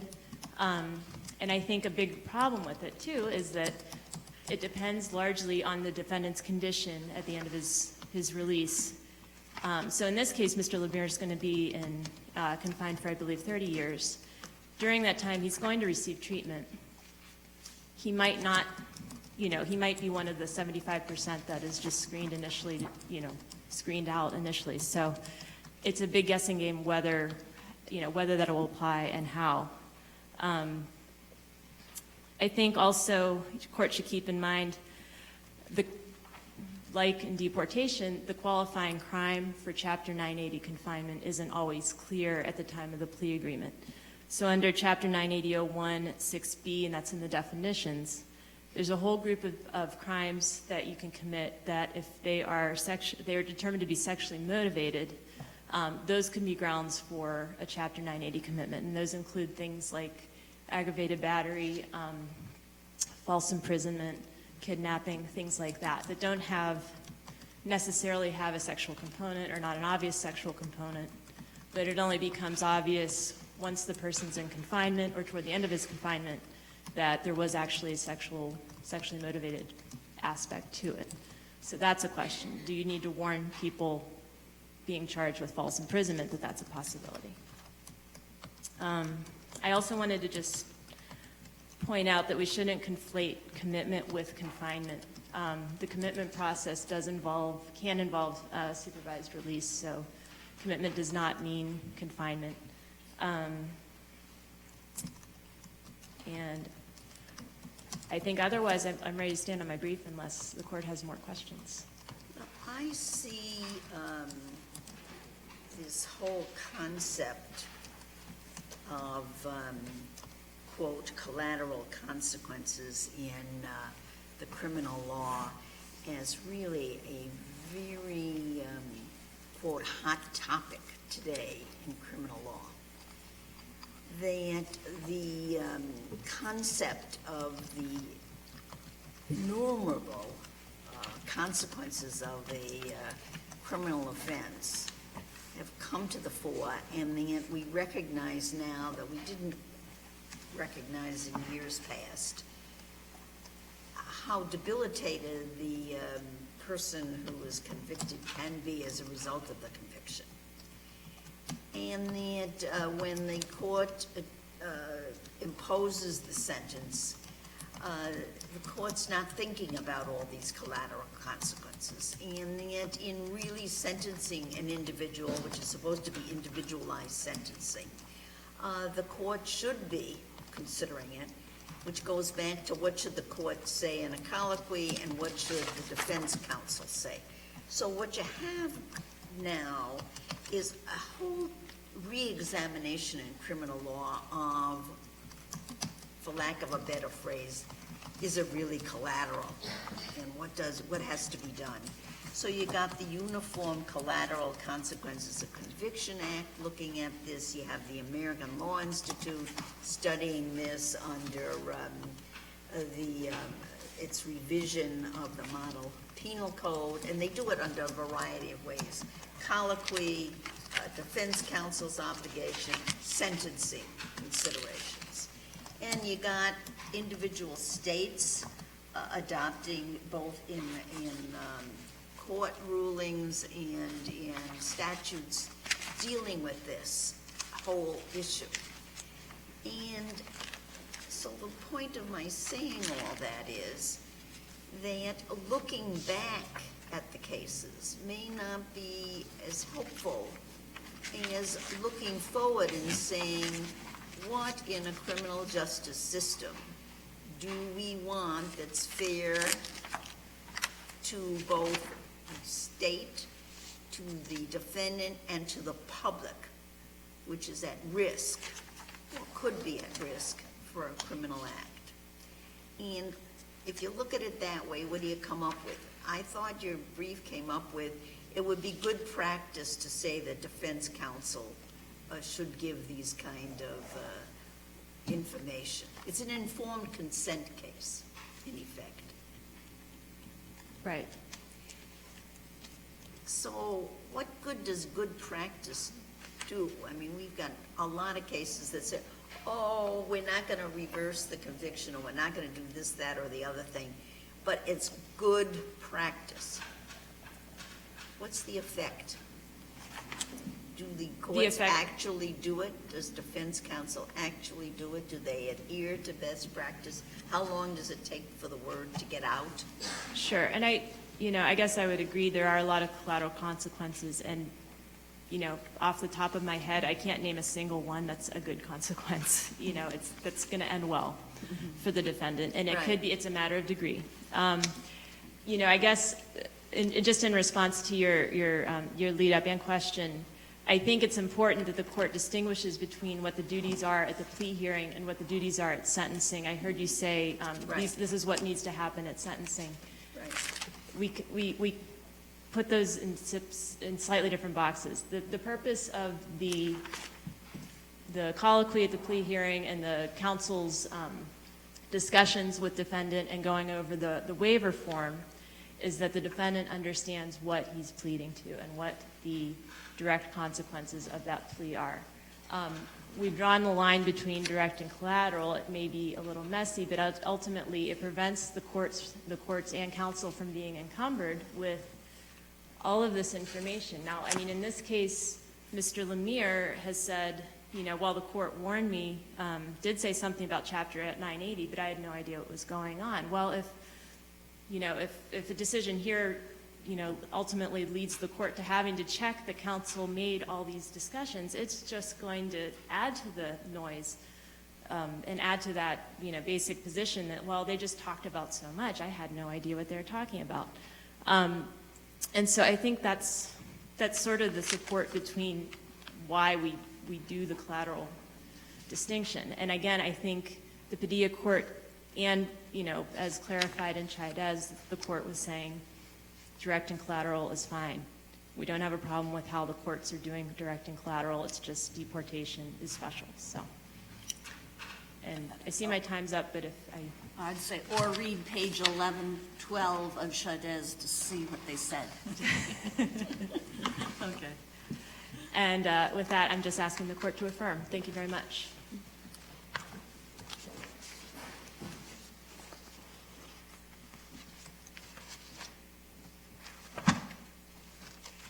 I've been a criminal defense attorney quite a while. And I love what I do. But this was one of the best moments I've ever experienced as a criminal defense attorney. Because a government attorney, in response to a question put by Justice Prosser, answered the real question here. A good attorney, an effective attorney, would advise, prior to the client entering a plea in a courtroom of guilty, would advise that client that he was subject to the possibility of indefinite commitment under Chapter 980. Counselor, in regard to that advice of a client that a lawyer should give, if you prevail and you go back down for a hearing, probably on the issue of prejudice, aren't there concerns about getting involved in attorney-client confidences? Because there's going to have to be a discussion about what the lawyer said, but there should probably be a discussion, if I follow your argument, about what did the client understand? Because he says he didn't understand what the judge says. So are we now going to have a hearing that permits the court to get into what always have been pretty much private conversations in some detail, or is that not really a concern? It's not a concern because it happens at most every Mockner hearing that post-conviction counsel gets involved in. There is a process where the defendant, in testifying, or even before testifying rather, when trial counsel is called to the stand, there is a waiver process. Do you waive the attorney-client privilege as to the issue raised before the court? So it's global for that issue? For that issue, right. Not okay. all issues, but global for that issue. issue. Okay, thank you. And there's another point I wanted to make. I want to be clear. Although my worthy opponent says and uses the phrase best practices, I consider it the standard, what is expected of every competent attorney who is representing clients in sex offenses, or even offenses that have a sexual component that are batteries or these other offenses that were mentioned by my worthy opponent. It is incumbent on defense counsel to advise competent defense counsel the client before he pleads guilty of the possibility of indefinite commitment under Chapter 980. Now, what I'm about to say is anecdotal, but I think it's still important. Chapter 980 has been around for a long time, right? There aren't a lot of cases on Chapter 980. And why is that? Because I remember when I was young and in my cups, going to seminars and being warned about Chapter 980. And speakers at seminars said, tell your client about this law. This should be part of the calculus. And I think that demonstrates a need for this court to step in its educational law-enhancing function and let the bar know, the defense bar know, you better tell your client about this, or it will be considered deficient performance. I don't have much to add unless the court has additional questions. I'll tell you what bothers me. Pardon me? I'm going to tell you what bothers me. As I understand the concept and law on effective assistance of counsel or ineffective assistance of counsel, counsel doesn't have to be top drawer to be effective. It can be middle, mediocre, right? Right. The analogy I always heard used was, counsel doesn't have to be in a Cadillac. All he has to be doing is driving a Corvair. Well, I don't know my cars well enough, so All I'm right. going to stay out of that. Okay. That's unsafe at any speed, I think. Right, exactly. Okay. So, That's right. Recognizing that we don't hold counsel to the highest standard, maybe, and the state recognized in its brief, it didn't make any further concessions here, in my view. The state recognized in its brief that better practice or best practice would be the counsel do it. That isn't the issue. The issue is, does he have to do it or she have to do it under the Constitution?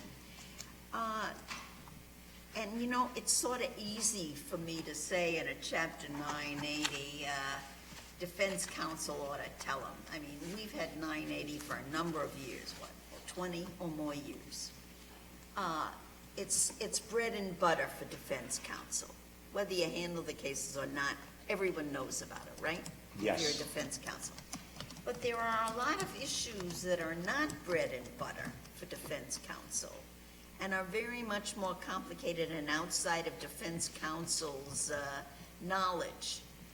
And now, if you go too far in telling counsel to tell the defendant, you're really way out on a limb. And one of them happens to be immigration law, because that is a specialty.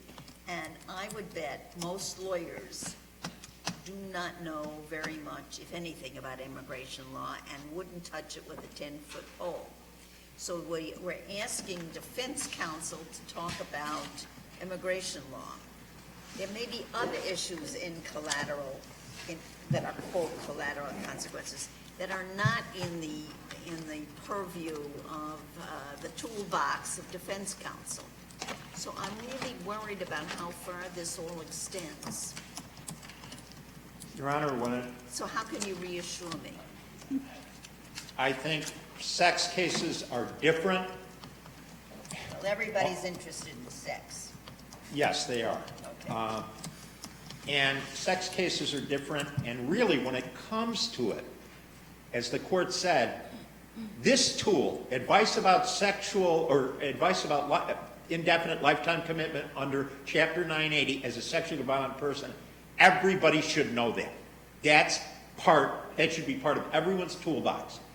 And I don't believe, Your Honor, that rendering a decision here that says that this conviction must be reversed and sent back for an evidentiary hearing because we can't say that defense counsel advised the defendant of the risk of indefinite lifetime commitment under Chapter 980. I don't think that's going to send things sailing. That's a huge difference because of its severity. Because of its severity, it's a huge difference than residence or anything else, or licensing as a cheesemaker, what have you. And defense counsel should know this. They should know this. I don't think using even the phrase best practices isn't enough. I think we need a reversal. And if the court has any other questions? Thank you, Counselor. Okay, thank you. We are going to take a brief recess so that people can come into the courtroom.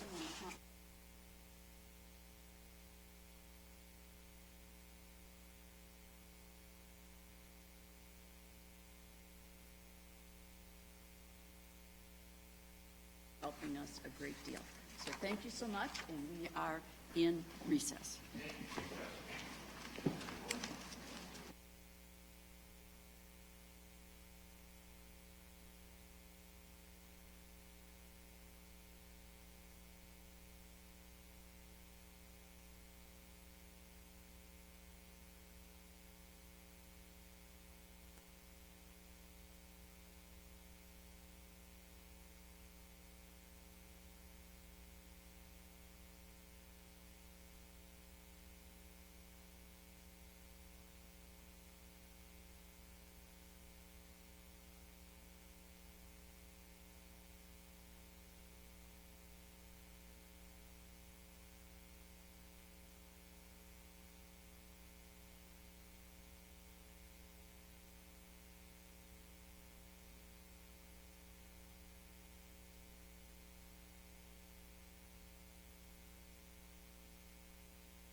Good morning. I see from those in attendance here, there's a lot of young high school kids. And I've practiced law here in Lancaster for 36 years, and I've always made a practice of telling people, if you can avoid coming in this building, it's probably to your benefit. And the more you can stay away from here, the better off you are. But having said that, since you're here today, I want you to know that this is the Grant County Circuit Court chambers. And normally there are trials held in this court, and they could be jury trials. And this area over here where the 7 chairs are is an area, or 12, 13 chairs or so, that's where the jury would sit, okay, in the normal case. Now, the case here today is a case that is under review that was a Court of Appeals case decided from the Eau Claire County Circuit Court. Okay. It's a complicated case involving the interpretation of insurance policy language regarding coverage for payment of damages that a person suffered. In this particular case, an individual by the name of Kenneth Burgraff was injured at a Menards store. Now, I know there are several people here from Platteville, and there are people here in the whole county who shop at Menards. Anyway, Mr. Burgraff was injured at a Menards store by an employee of Menards who was loading building materials with a forklift onto a trailer that was owned by Mr. Burgraff. Important thing to remember is the trailer that they were loading these items on was attached to his pickup truck at the time of the accident. Mr. Burgraff was injured, and he sued Menards for injuries and damages, alleging negligence by the employee of Menards, which Menards would be responsible for. But this is where things get complicated and where you need to start to pay attention. In Wisconsin, if we operate motor vehicles, we have to have insurance. We're required by law to have insurance to protect other people who may be injured by our actions. In this particular case, even though the Menards is being sued for their employer's negligence, Menards, under Wisconsin law, has a right and an obligation to request that Mr. Burgraff's own insurance company, in this case a company called Miller's First Insurance Company, to provide Menards with a defense of Mr. Burgraff's claim. And this is under a legal theory that because Menards is loading items into his truck, they are considered a permissive user of Mr. Burgraff's truck while the Menards employee was loading it at their store. At the initial court trial held in Eau Claire County, similar to a courtroom like this, Mr. Burgraff and Menards disagreed as to which party's insurance was primary. In other words, which one was to pay out first for Mr. Burgraff's damages. Mr. Burgraff's insurance company policy limits was $100,000. Menards' limit was $500,000 as a self-insured retention. And that's something to remember, the word self-insured retention. It's important to mention that Menards had an insurance policy beyond this self-insured retention, which coverage was through a company called CNA, and CNA is a very large insurance company. However, under the terms of this policy, Menards was responsible for the first $500,000 as this self-insured retention. And this meant that in situations like this, that Menards would have to pay out of their own pocket the first $500,000 of this claim. So, with Burgraff's company having a limit of $100,000 and Menards with a $500,000 self-retention amount, the court considered that there was $600,000 available to pay towards Mr. Burgraff's damages should the parties either settle the case before trial or if it was tried in the court in Eau Claire County through a trial to the court or a jury trial. Both the CNA insurance company policy that Menards had and the policy Burgraff's had contained what are called other insurance clauses. Menards argued at the trial that their CNA policy's other insurance clause made Burgraff's insurance company, Miller's First, the primary or first insurer. Miller's First argued that the same other insurance clause in their policy made Menards the primary insurer. So Menards argues that Burgraff's coverage should pay out first. Burgraff's argues that no, Menards should pay out first. The Eau Claire County Circuit Court sided with Burgraff.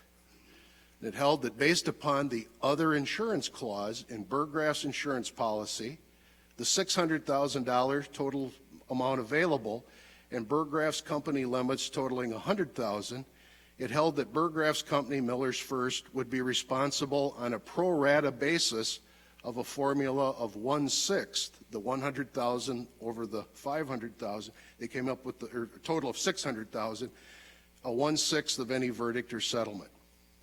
Prior to the trial, so before the actual trial, at a process called mediation, and that's where the lawyers tend to sit down with either a retired judge or an attorney who's very capable and has handled and has a lot of experience in types of cases to try to settle a case before trial. But at mediation, Burgraff reached an agreement with his insurance company, Miller's First, and agreed to a $40,000 settlement. As part of that settlement, Burgraff agreed to release Miller's First and the 1/6 of any liability that Menards would have to pay should they be required at a trial to pay Burgraff. Menards did not reach any settlement with Burgraff over the remaining 5/6 of its liability. After settling with their insured, Mr. Burgraff, Miller's First, then asked the court through what's called a summary judgment motion to release them from any further obligation to defend Menards. Menards, who you'll remember had not reached a settlement with Mr. Burgraff, arguing that they had no longer had any duty to defend Menards. The Eau Claire County Court agreed and released Mr. Burgraff's insurance company from any further obligation to Menards, including the obligation to continue to defend Menards at the time of trial. Menards appealed to the the Wisconsin Court of Appeals, and this appeal resulted in partial success concerning the issue of excess coverage and this other insurance language. I've been told I have no more time. The matters you're going to hear about today involve this language of the insurance company. The issues that are to be decided here are whether or not, when Miller's First was dismissed, whether they had a continuing obligation to defend Menards in the rest of the lawsuit, and then Menards also has requested review about self-insurance retention and whether or not these other insurance clauses of the policy require them to pay out. So it's a complicated case, but please pay attention. Thank you.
All rise.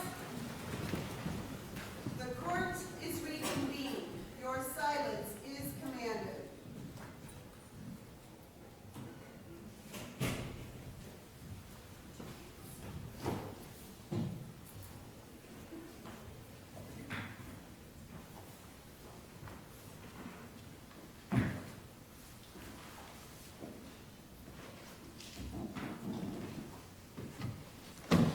please be seated.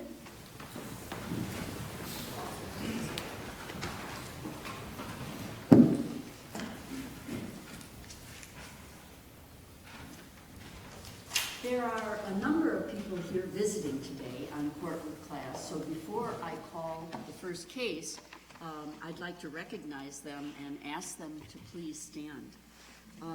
University of Wisconsin-Platteville criminal justice students with teacher Robin Klein. Will you stand, please?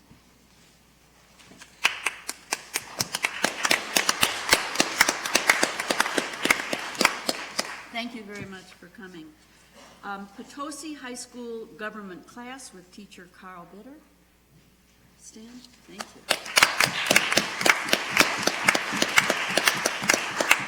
Thank you all for coming. Let's see. Mary Vandehey, the judge's wife. Is she with us today? And if she is, would you please stand? No? Okay. Fenimore High School Social Studies class with teacher Mark Friffrick. Are you here? Will you stand?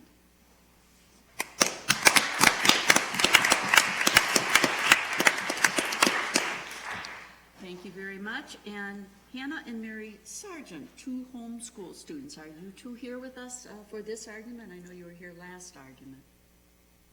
Nope, I guess not. Now, you will notice that Justice Gableman is not with us for this argument. He is not participating in this case. You will also notice that Justice Crooks, who usually sits on the bench with us, is not here as well. He is participating in this case. He is watching oral argument on Wisconsin Eye, and we have a telephone hookup in our conference room in the back, and he will participate in the discussions on case decisions when we have concluded. So with those notices in mind, I will now call Burgraff, case number 130907. Are you, yes? I understand there are some other special guests here today. Oh, I'm sorry, I was not notified if there are. Yeah, I think the marshal's father, aunt and uncle, and two cousins are here. Oh, thank you, I mean, Justice how special Bradley. can you get? That's right. Well, maybe they will stand for us, Well, when please. they stand, yes. That would be great.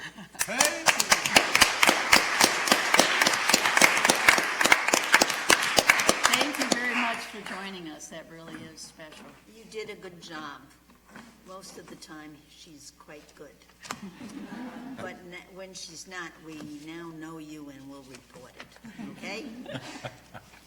Okay, so we are now set to begin. Counsel, are you ready to begin? Yes, I am. Please do so. Thank you.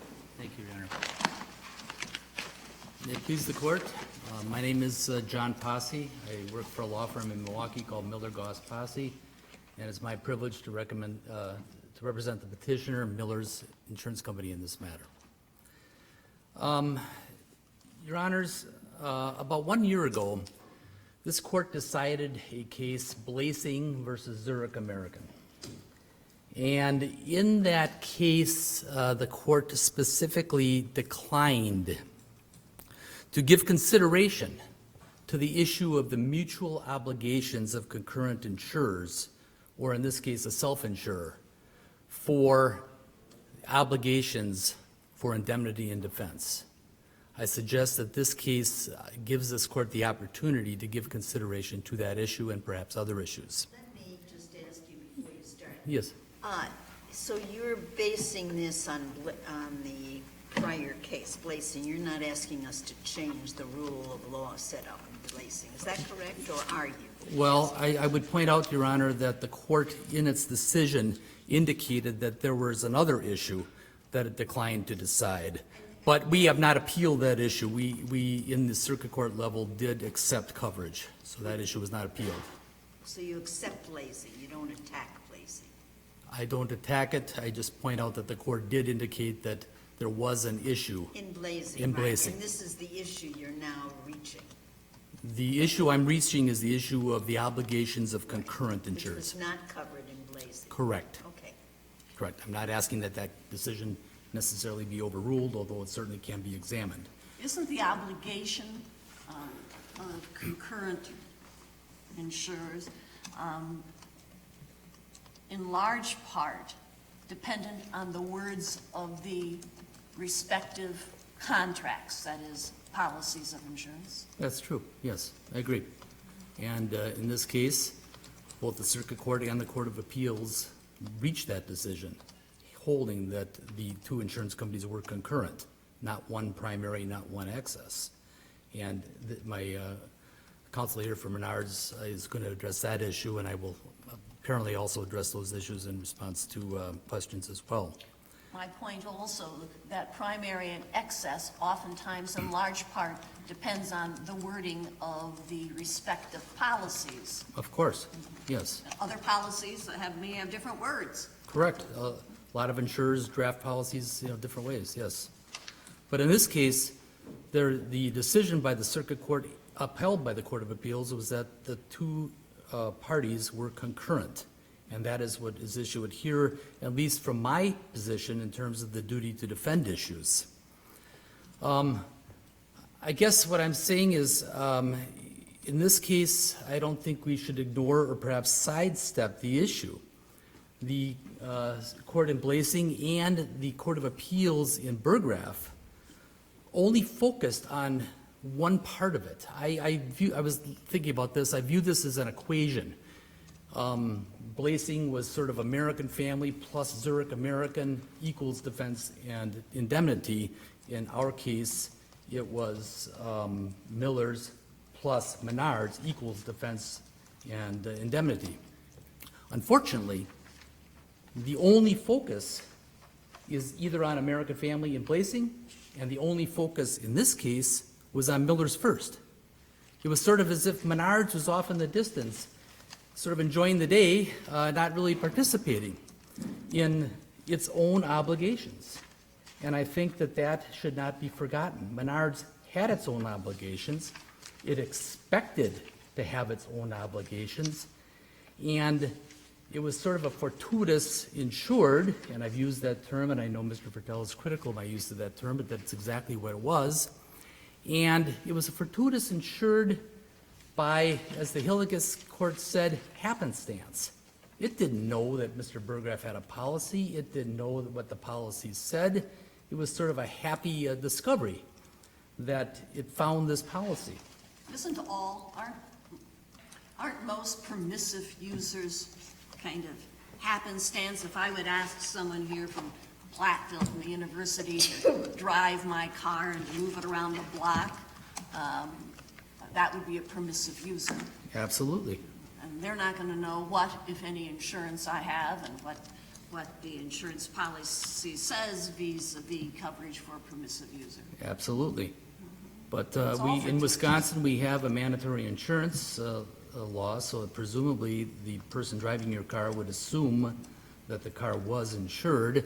Also, under those circumstances, since insurance generally follows the vehicle, and your insurance company would take care of the matter, they would be an insured under your policy, and they would be a primary insured under the policy.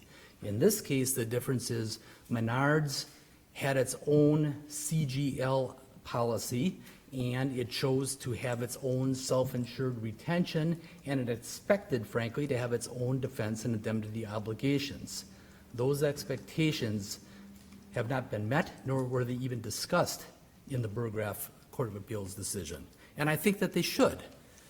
The Hillegas case, and I know that there's going to be some overlap here, talks about somebody foisting some obligations upon another. And, perhaps a little dramatic use of the words, but the fact that the obligations were so-called foisted upon Miller's, and the significant thing is Miller's addressed those obligations. Miller's stepped to the plate. Miller's accepted the defense. Miller's paid a considerable sum of money to resolve those obligations. That considerable sum of money was to Menards' benefit. And in this case, Menards wanted more. They weren't just content with having 1/6 of their obligations resolved. One might think they should have been darn happy about that. They got a $40,000 payment satisfying 1/6 of the total obligations. Are you arguing right now your position just so I understand where you're coming from, this is your duty to defend argument, is that Yes. correct? Can we start then with your policy? Because I always start with the words of a policy.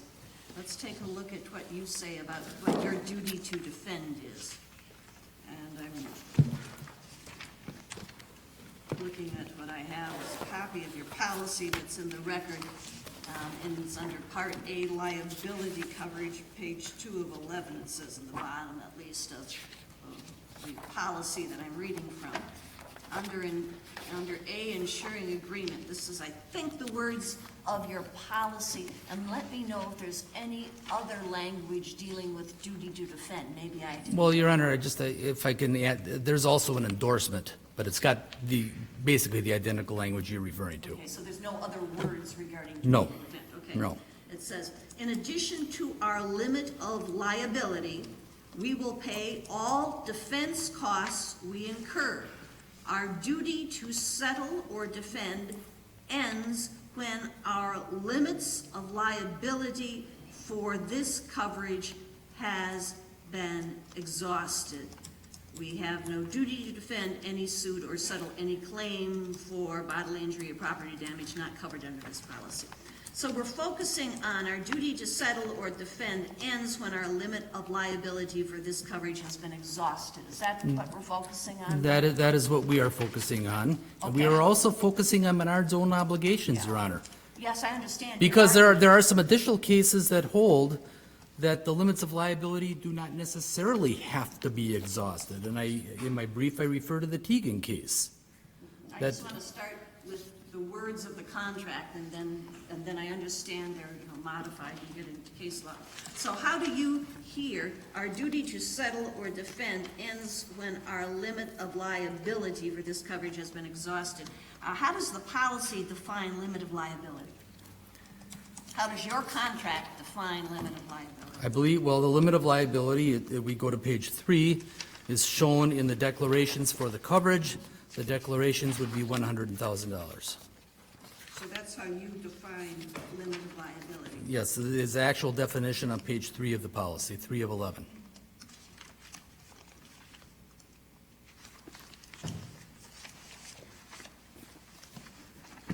But what can't be forgotten, Your Honor, is that our obligation for the coverage was 1/6 of those damages.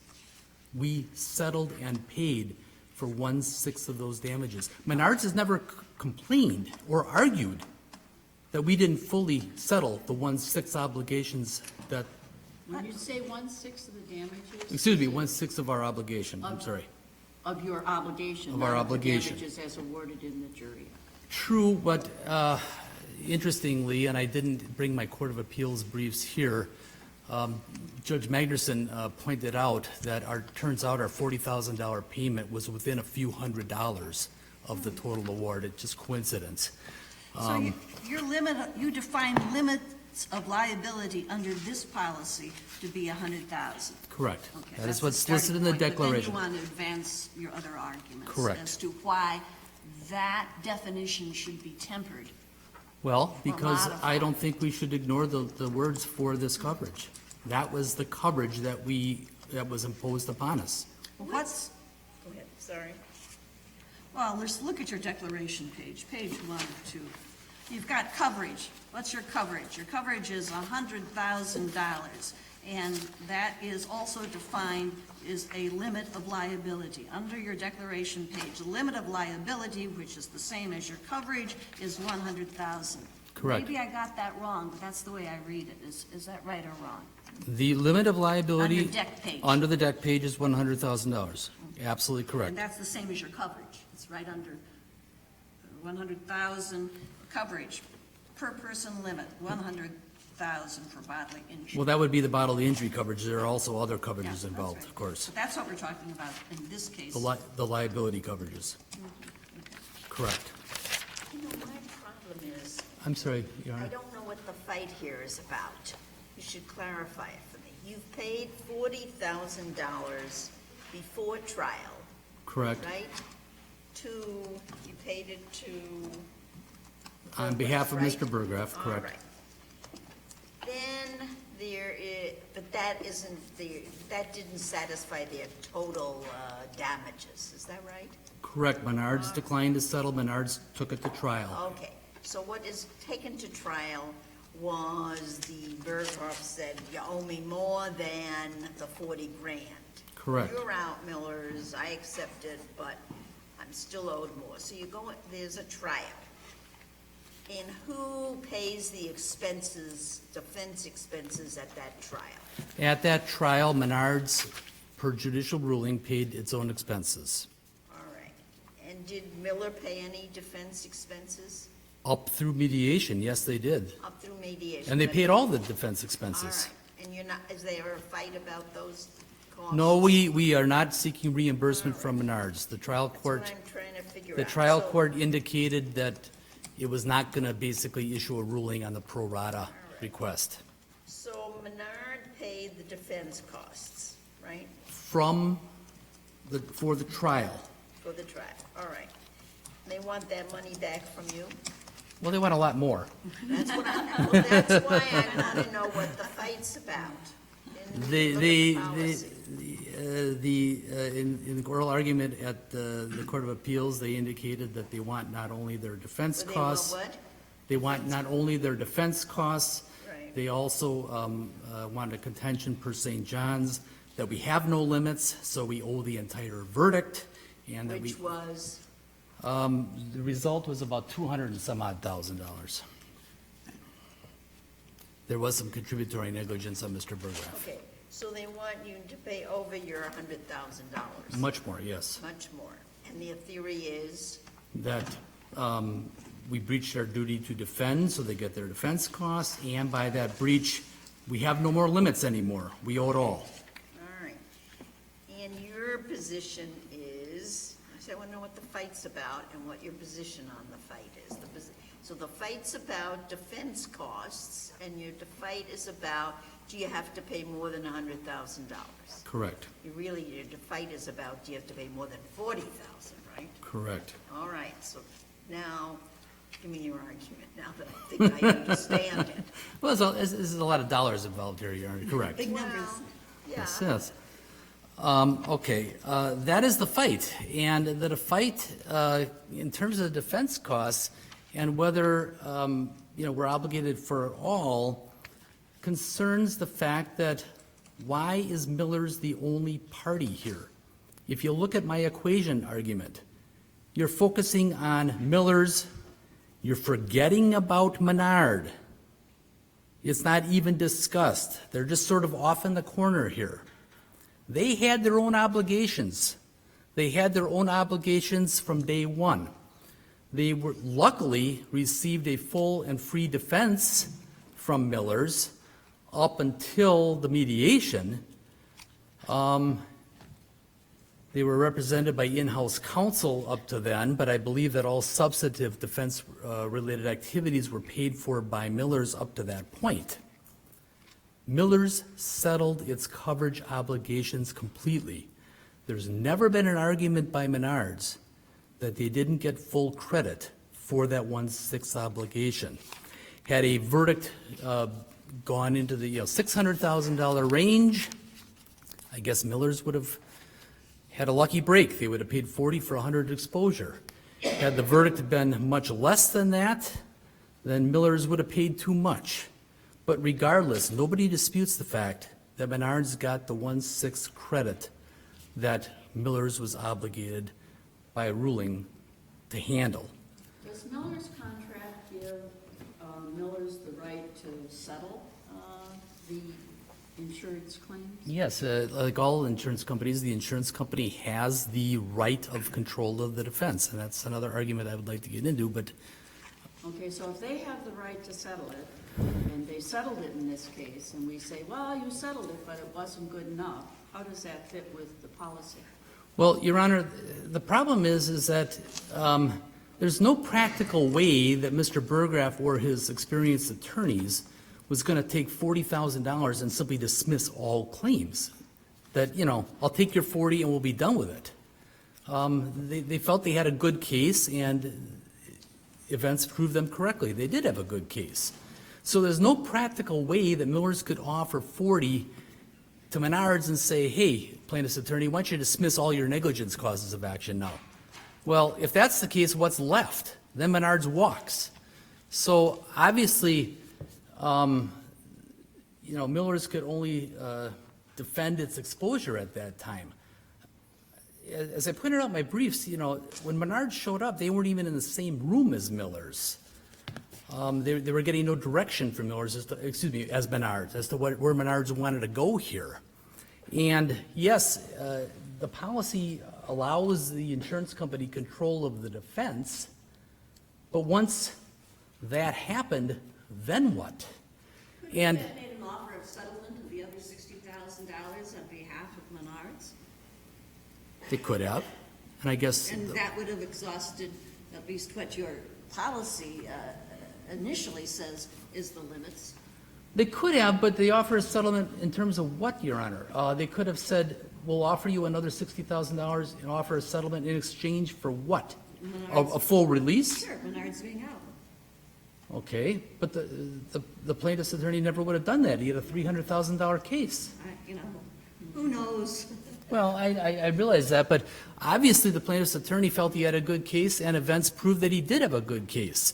There's simply no way that this plaintiff's attorney would have taken Miller's money and resolved his case without leaving Menards in the case. The underlying premise of my question, however, is you did have some ability, whether or not it would have been accepted, to control the defense. You could have made an offer of settlement on behalf of Menards under the terms of your policy for $60,000.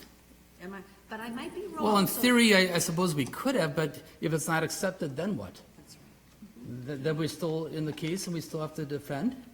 And Menards has to do Well, nothing? not according to your policy. Your policy says the limits of liability. Your deck page defines that as $100,000. Yeah, but for this coverage. And I emphasize that. The Court of Appeals addressed the issue. It didn't agree with me, unfortunately, but at least they did acknowledge that the language of the policy says what it says. Well, suppose that the damages here, instead of being over $200,000, was $85,000. Correct. Okay, and suppose there's an agreed paid on $80,000. What do you think your client would owe, and what do you think Menards would owe? As to defense costs and indemnity costs. Well, I'm a little confused by the question, Your Honor. Go ahead. Are we to assume that there was no mediation and no settlement then? We'd assume that there's a settlement attempt, mediation, and there's an agreement about that $80,000 is going to cover the whole thing. Oh, the whole This case. is another way of stating, I think, Justice Bradley's question. So now, what does your client expect, and what do you expect of Menards? Well, and by the way, Your Honor, let me just point out a procedural factual issue, okay? Sure. I was not involved in the initial trial materials, if the court is aware of that. That's fine. It doesn't matter to Okay, me. all right. Somebody was involved. Yes, representing somewhat, your it's okay. client. Right. All right. Had, let's say, the attorney during mediation said, I will take $80,000 to settle the case, then Miller's position would be, we will pay 1/6 of that amount. Menards, will you pay 5/6 of that amount? That says to the indemnification. That's the indemnification. And would Miller's, there are expenses for mediation that would Miller's pay all the expenses? I believe they. Theoretically. Yeah, in theory, had they undertook a complete duty to defend at that time, in theory, I believe that they probably would have. Okay. Because they weren't relieved of their duty to defend until afterwards. But obviously I realize, Your Honor, that it's a hypothetical. Obviously, that hypothetical never arose. But I have to understand that. If I understand that, then we can go on to where there's a Correct. trial and it's more than $100,000. Correct. Your position seems consistent. Whatever happens, you owe only 1/6 indemnity of the total amount that's ultimately recovered. And do you owe all of the defense costs up until Correct. go into more than what you paid for? Correct. Okay. And I suppose under that hypothetical, Your Honor, The attorney hired by Miller's probably would have walked down the hallway and had a conversation with Menards' attorney and issued a recommendation. But remember, Your Honor, and this might go into your question about the right of control, Menards' position seems to be at the trial court level, at the appellate level, and maybe even today, that all we had left now was simply a right of recommendation. That's all we had. And, you know, you can recommend settlement, but we can tell you to go away. We can tell you we're not going to listen to you. We'll tell you whatever we want to tell you. And let me just sort of emphasize this then, since it's been brought up. I think the trial court asked some very pertinent questions at that motion, and he asked them of Menards' in-house counsel. And he concluded a whole series of questions of, where does that leave us? The insurance company is supposed to have control of the defense. You've got the money. You're not going to give the money to Miller's to do, you know, to settle as not as they wish, but in good faith to try to get a settlement. You're going to control the purse strings, and all you can do is recommend it. And, you know, basically at that hearing at the trial court level, Menards' attorney was sort of said, well, it's our money, but we'll listen to him. Well, what real control then of the defense do you have at this point in time? And again, as raised by the trial court, where does this leave us? That question has never been answered.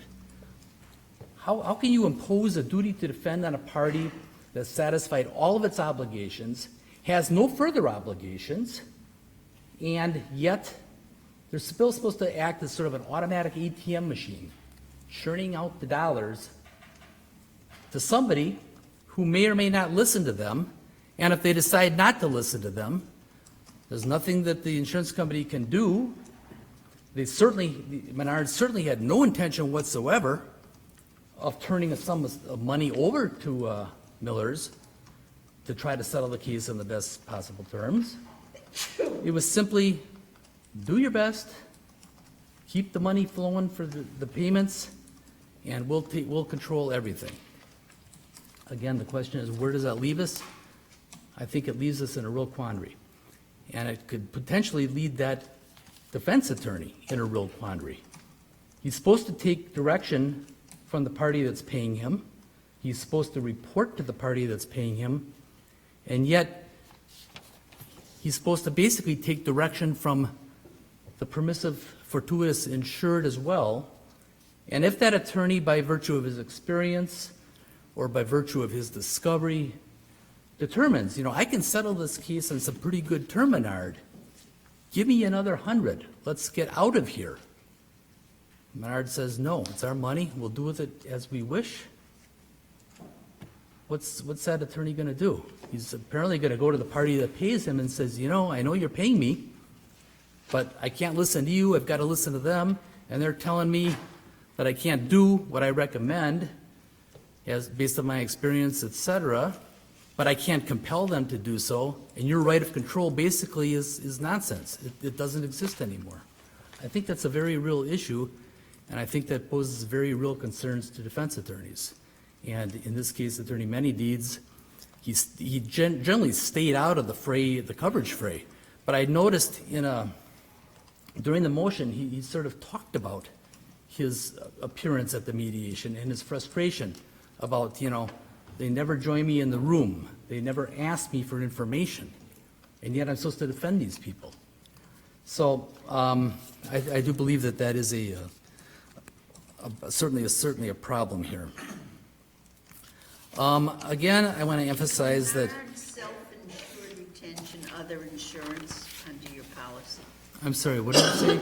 Is Menards self-insured retention? They are self-insured for $500,000, right? Is that other insurance? It is indeed, Your Honor. That's your position? That is our position. And I would point out, Your Honor, that. Well, it's not insurance. They don't buy self-insured. No, but they self-insure. And as I indicated in my briefs, you know, commentators have pointed out that people who are involved in self-insured are actually quite sophisticated, and they generally tend to know risk very, very well. Menards is a big corporation.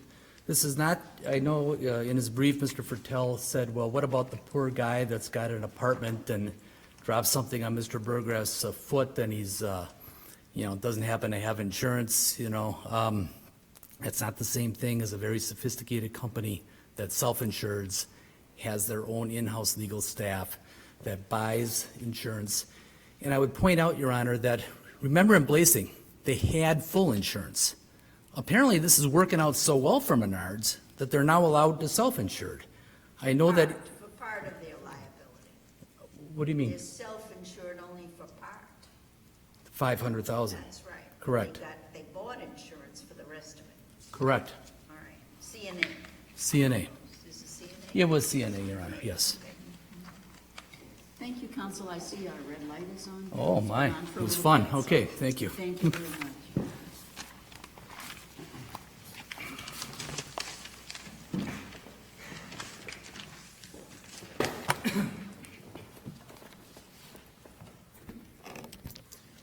May it please the court, counsel, on behalf of the defendant appellant cross petitioner Jeffrey Fertel from Menard Inc. A couple of preliminary comments in response to Mr. Posse's remarks about the duty to defend in this case.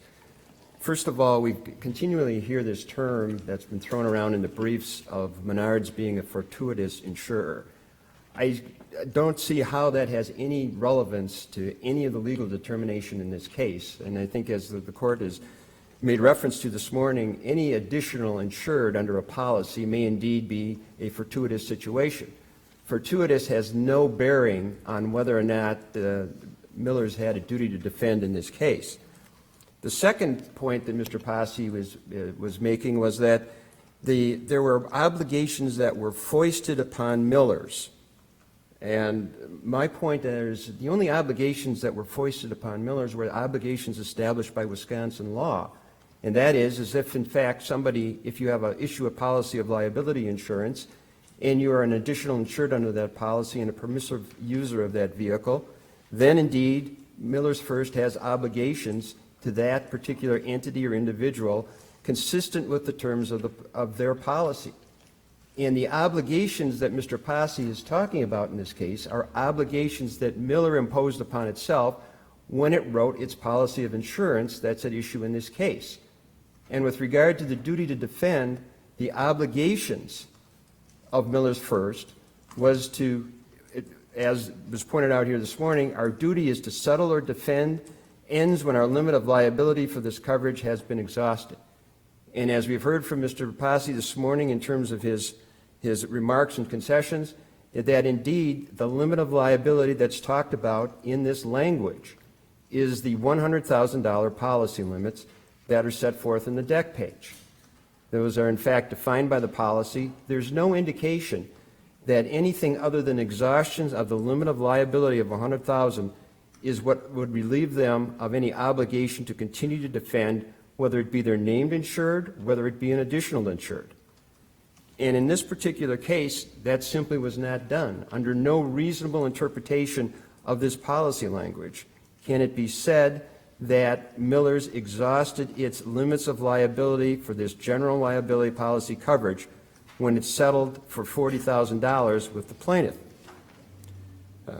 The question has further been raised by Mr. Posse as to, well, what could Miller's have done under these circumstances?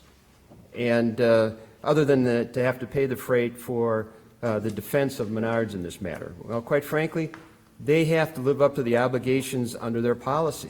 And what they said they would do, whether they're named insured or they're additional insured, would be to defend or settle a claim up until a point where their policy limits of $100,000 had been exhausted. Under no circumstances in this case was that done. Now, what could they have done, and what did they decline to do? Well, quite frankly, the one thing that Miller's neglected to do in this case, and which is coming back to haunt them, so to speak, is that they never moved for a stay of the underlying liability case so that the coverage issues could indeed be resolved and determined before additional defense costs and or additional indemnity costs had to be paid. Counselor, I thought that there was a motion at the trial court to stay the proceeding, but the trial court ahead and had a trial. Am I wrong on that? No, you're not, Your Honor. But that, in fact, Your Honor, at the trial court level, it was Menards. In fact, my office personally, but we had first approached the trial court and asked for a stay of proceedings indicating that there were these remaining coverage issues, which Miller's did not even join in. And then after that was denied by the trial court, we then approached the Court of Appeals and asked for a stay of proceedings so that the coverage issues could be determined. And again, Miller's took no position on the motion. They never affirmatively attempted or to either support or to make their own arguments that the underlying liability case should be stayed pending a determination of coverage. Well, maybe they thought they were doing a good job and making Well, the arguments, and either the court would agree or not. That may be the case, Your Honor, but I think that as the insurer, they cannot come back here at this point and complain to this court that they had no other options available to them when they declined to affirmatively try to stay the underlying case.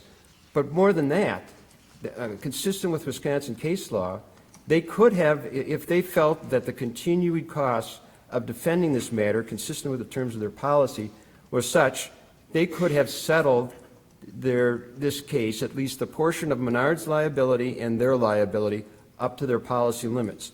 In other words, if they would have reached a settlement with the plaintiff for $100,000 and relieving Menards of any liability to the plaintiff up to $100,000, then consistent with their policy language and the case law in Wisconsin, I believe that they would have had an opportunity to then withdraw their defense under those circumstances. So you're agreeing that this is concurrent insurance, correct? Well, I'm agreeing that there are two insurance companies there is an insurance company, Miller's First, as well as CNA in conjunction with Menards, that both provided coverage for this loss.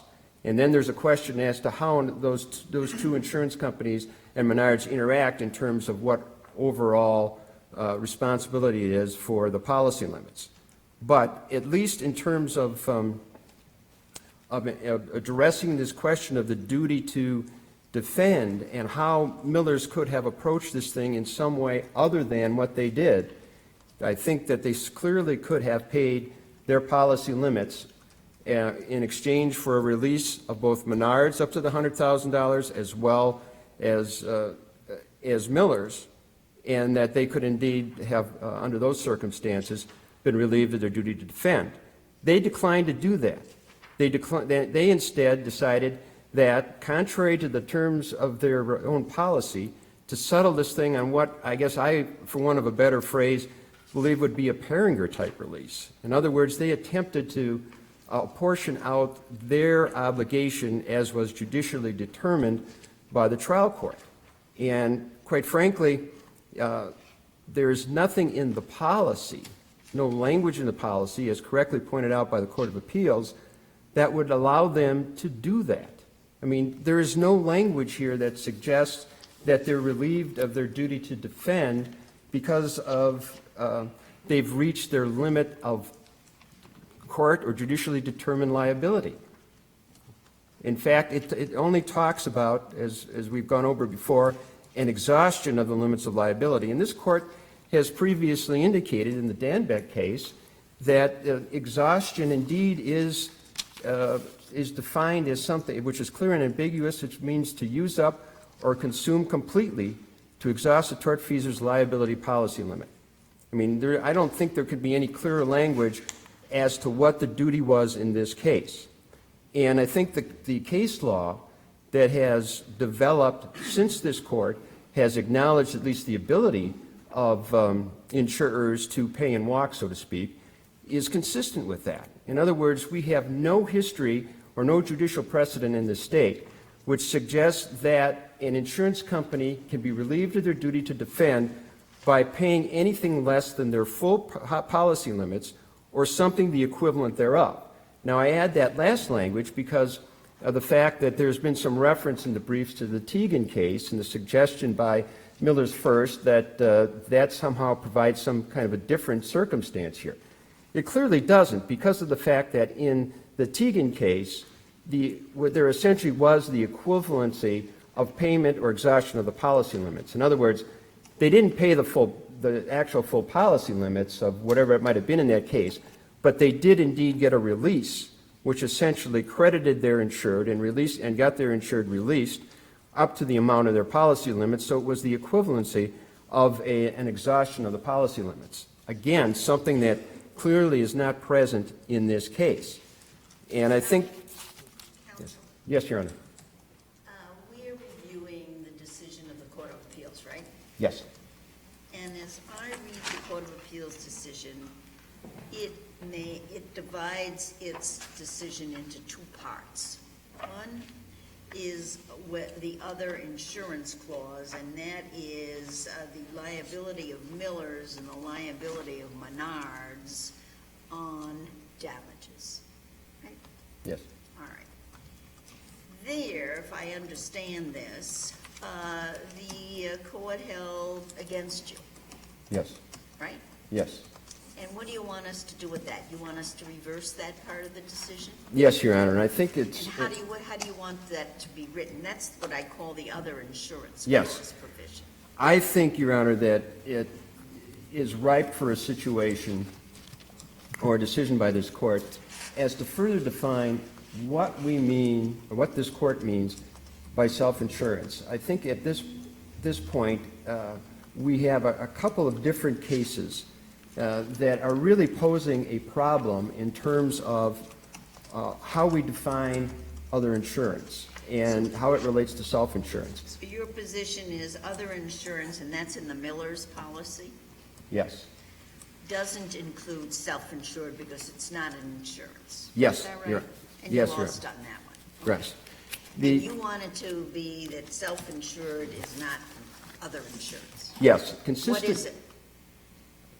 I think it's simply a situation where a party is assuming the risk on their own, and it doesn't. It's not assuming the risk of others. It's not insurance for purposes of the other insurance clause. I mean, and my position, Your Honor, is I think consistent with a lot of other courts as well as commentators in the country that look at the basic premise of what is insurance, and insurance being a contract whereby one party agrees to indemnify or insure another against a specified risk. Would we have to overrule Hilgis? I don't think you would have to directly overrule Hilgis, Your Honor, because of the fact that this situation here, in the Menards case, is indeed factually different from Hilgis.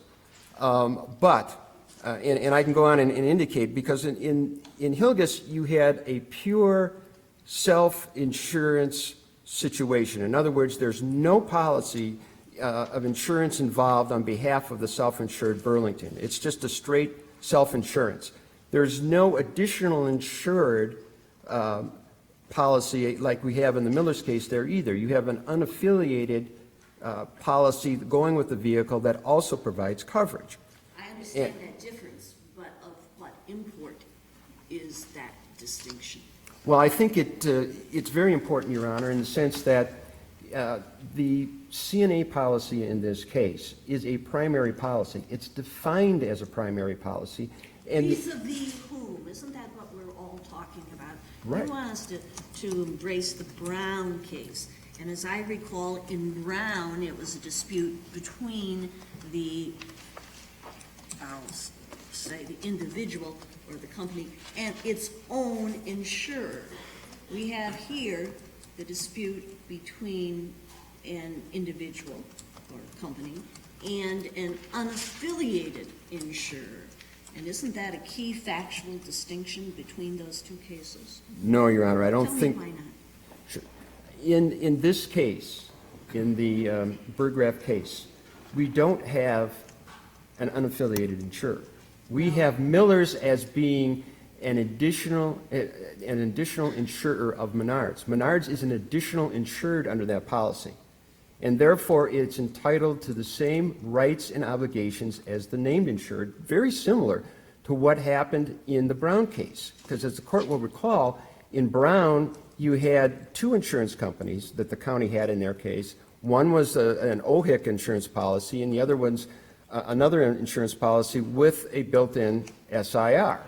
And in that particular case, the court looked at that situation and said, since the county had a reasonable expectation of coverage under those circumstances, in other words, that their SIR was not other insurance, and that the other insurance clause of the OHEC policy was indeed ambiguous because it didn't make specific reference to self-insurance, that indeed under those circumstances, the self-insured retention would not be considered other insurances for purpose of the interpretation of the policy. Brown County, though, it was vis-a-vis its own insurer, right? Its own two insurers, yes. But in this case, Your Honor, we have what I believe to be the equivalent of that. First of all, you have a primary insurer, CNA, in which Menards has paid premiums to. And indeed, you have an SIR within that policy.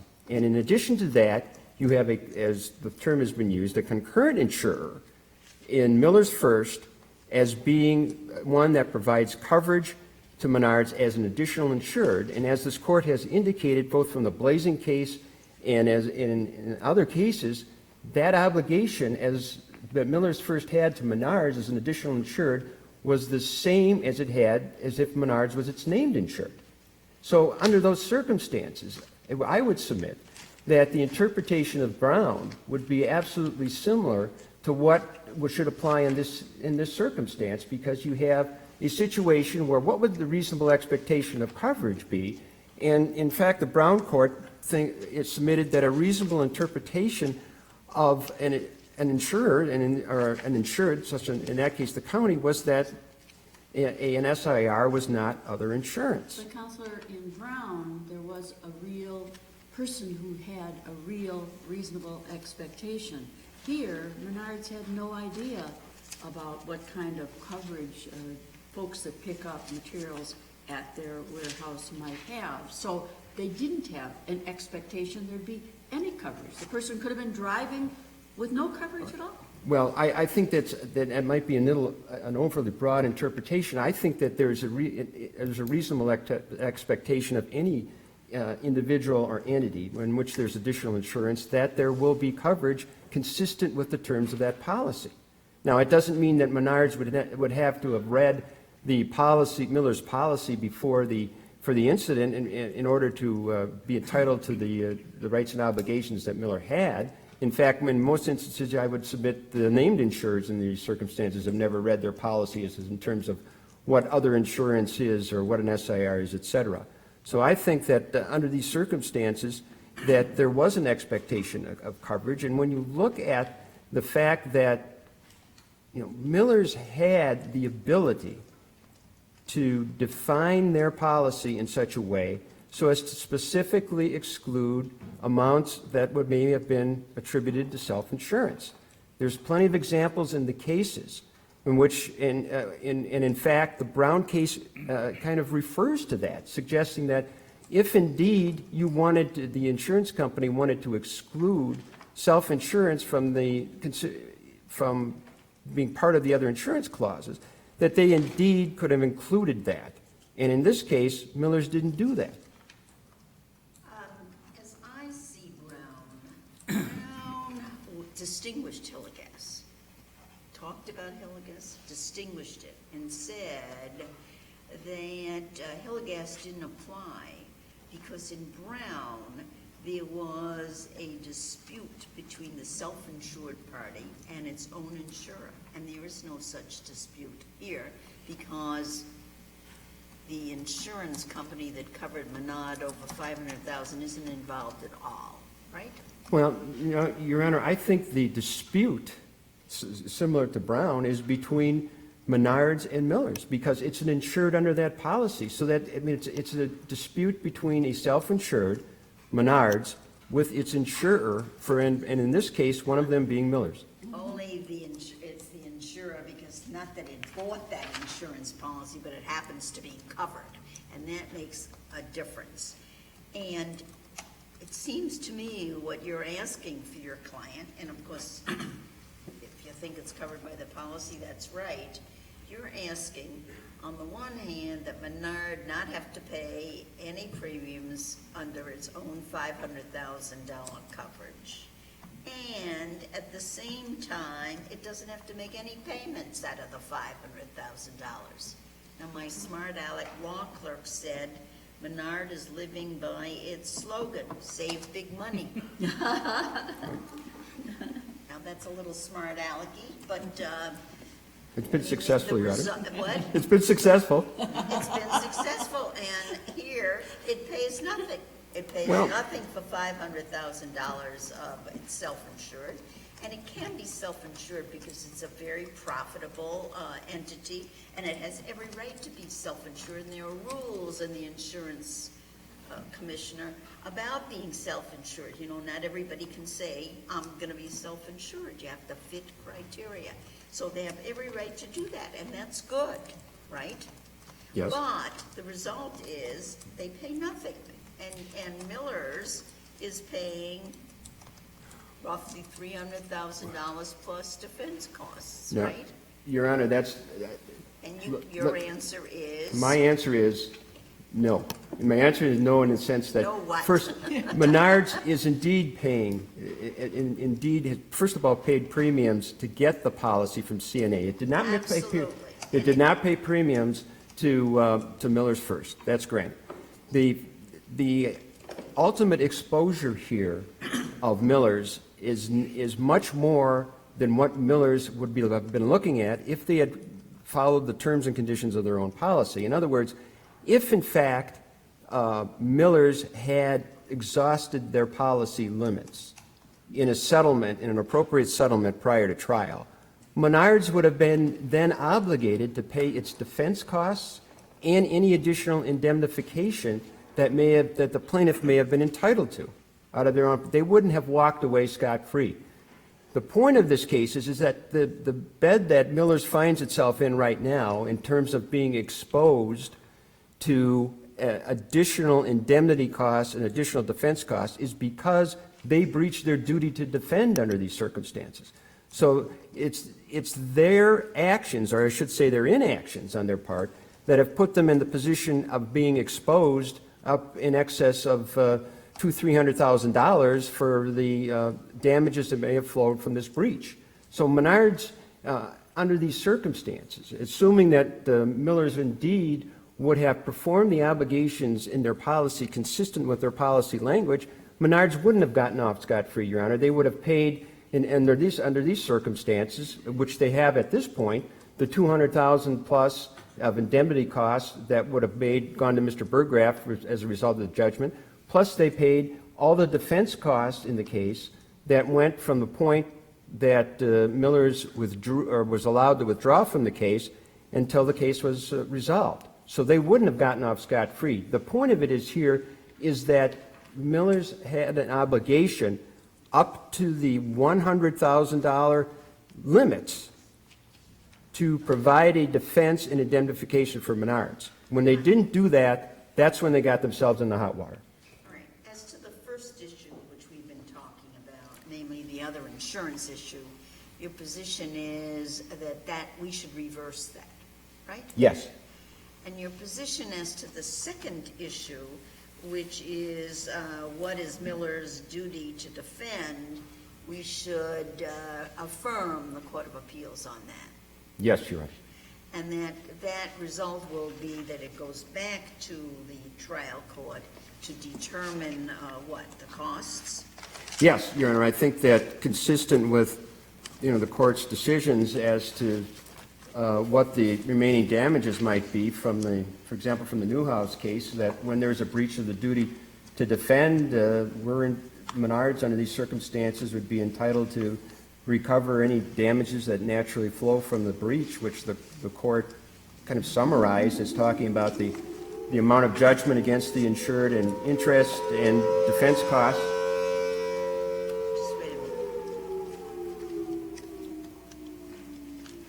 minute. I think it's the noon whistle. Okay. Yes, it is. Good. And what would that be? Would that be just defense costs, or are we back to sums of money Well, for payment of damages? Well, we would be talking about approximately, I believe the number is somewhere in the area of $200,000 that Menards paid to satisfy the judgment that was obtained by the plaintiff as a result of the jury verdict. So that would be one item of damage. And then the other item of damage would be obviously be interest as well as the defense costs, which would have been incurred from the point that Miller's breached their contract by not continuing to defend Menards under this case, which has not been ascertained at this point, Your Honor, because it hasn't gotten back to the trial court for that determination. I don't want to be thick, but from the first part, and I'm reading from paragraph 40 of the Court of Appeals, consequently, the trial court correctly apportioned responsibility for any settlement or verdict between Millers and Menard in proportion to their limits. So that was 1/6 and 5/6, as I understand that. That's correct, Your Honor. And you disagree with that? Yes. All right. I believe that, oh, I'm sorry, I didn't mean to interrupt. No, I understand that. But then when I ask you what is covered in the second part of the Court of Appeals decision, I didn't expect you to go back to the 1/6, and that's what I heard you say. Assume that the Court of Appeals decision is correct. In other words, there should be a 1/5, 5/6 apportionment. Right. 1/6, 5/6. Millers has still breached their duty to defend because of the fact that they did not, consistent with their policy language, exhaust their limits of liability before they withdrew their defense.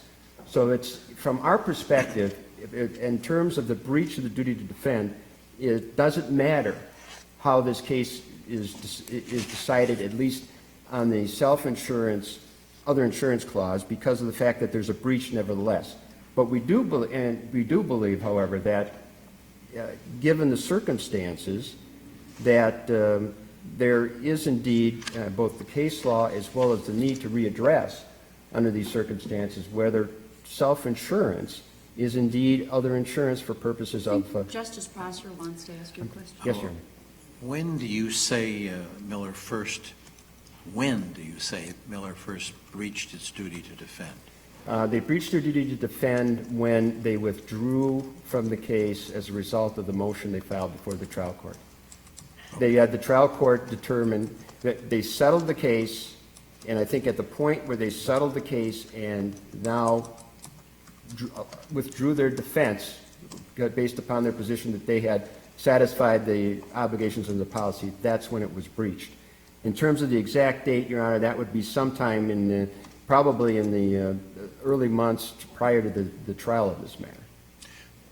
What I'm really trying to get at is it a breach of the duty to defend when the trial court approves their withdrawal from the duty to defend? Now, it may be as a matter of law that you could get some money for what you actually shelled out, but for defense. But it seems to me you're asking for other consequences of the breach of the duty to defend. Well, I believe that the case law from this court indicates that a breach of the duty to defend occurs even if a trial court determines that there's no coverage and no duty to defend. If in fact an appellate court reverses that decision of the trial court, there is indeed a breach of a duty that goes all the way back to the trial court's determination. And part and parcel of that has been this court's, I believe, admonition that to avoid that type of result, that's why you need to stay the underlying liability action. Because that's the potential problem an insurer can get themselves into if, in fact, they get a favorable decision on coverage or the duty to defend, and the case proceeds forward, and then on appeal, they lose at the appellate court level. And so, therefore, indeed, I think that the breach does occur back when they withdrew from the case consistent with the trial court's order, if, in fact, the Court of Appeals decision is affirmed by this court. Thank you, counsel. Thank you, Your Honor.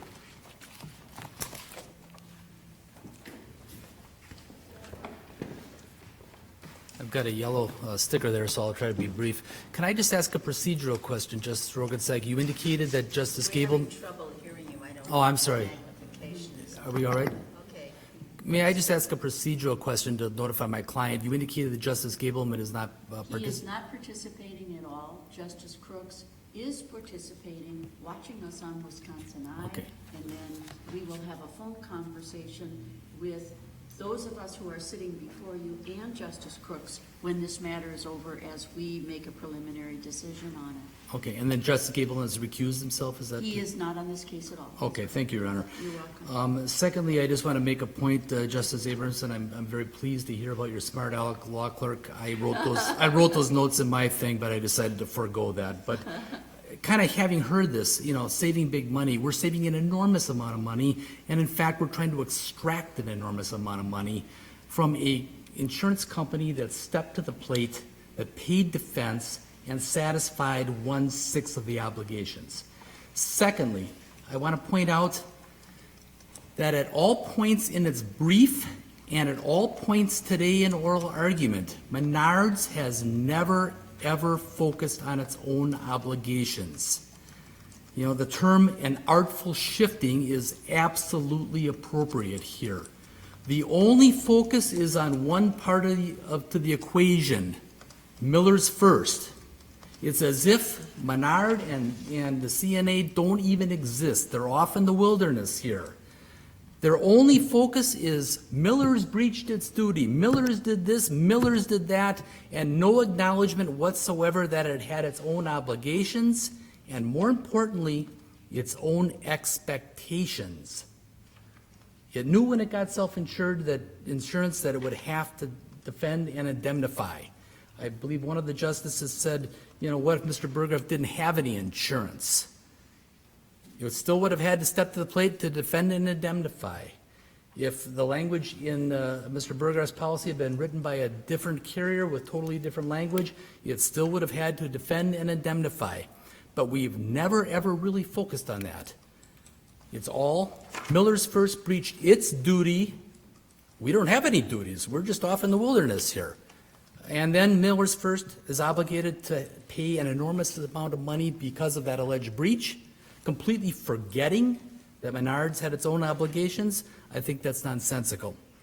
What does the Court of Appeals ruling say as to your obligations on the duty to defend in terms of dollars? It does not indicate a dollar. It just indicates that we're supposed to go back to the trial court to determine what those damages are.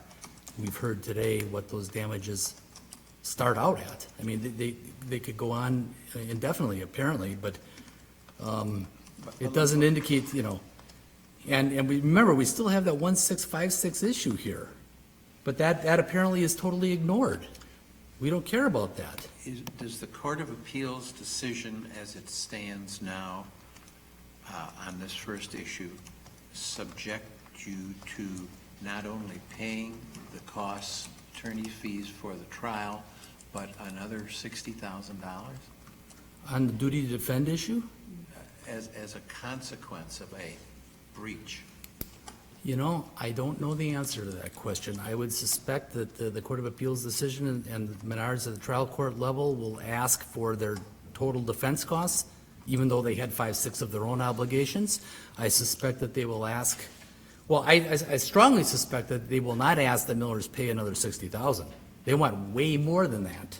They want the entire verdict, they want interest, they want their defense costs, presumably they want their appellate costs too. We haven't even gotten to that issue yet. You would pay not 1/6 of anything, you'd pay 100%. We would pay 100%. I understand that, but my problem is I didn't get that from the Court of Appeals decision.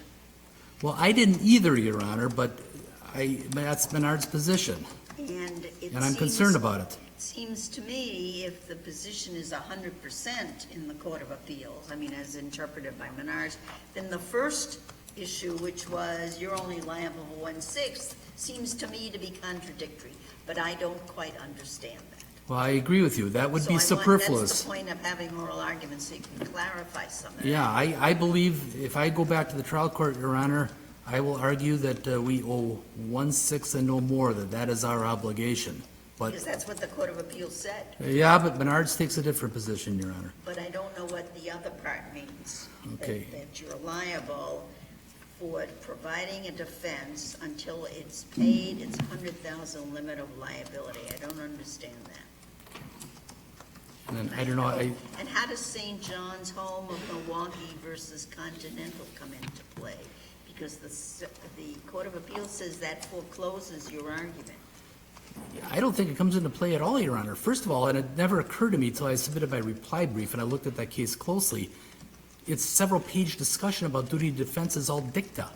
There was never any coverage. There was never any duty to defend. I have no idea why the Court of Appeals felt obliged to meander down that path. And there also then we have the Bodar case, which seems to take a different result. And so I don't know, frankly, how St. John's plays, and I note that this court, the Supreme Court, has never relied upon that case either. And then I see the red light here. I don't know if I could just finalize that. I'm pleased to see that, well, I never knew until today that Mr. Fertel did not want this court to overrule Hillegas. And I have no idea still how this court cannot overrule Hillegas if it adopts his argument. Thank you. Thank you very much. This concludes our argument for the morning. Before we leave, I want to thank both counsel for absolutely outstanding briefs and outstanding arguments in a new and developing area of the law for us all. You know, just when you think you've seen every insurance question, you haven't. So thank you very much, and we are in recess until this afternoon.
she'll basically, I take.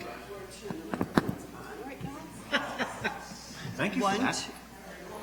1, 2, 3, 4. 1, 2. Whoops.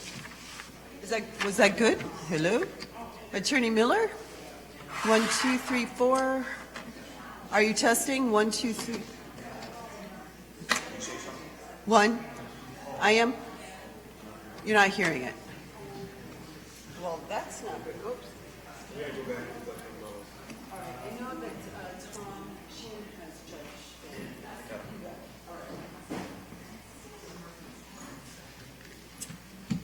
Hey, yeah, hey. Yeah, it's coming. Test 1, 2, 3. It's coming. Yeah, it's coming through.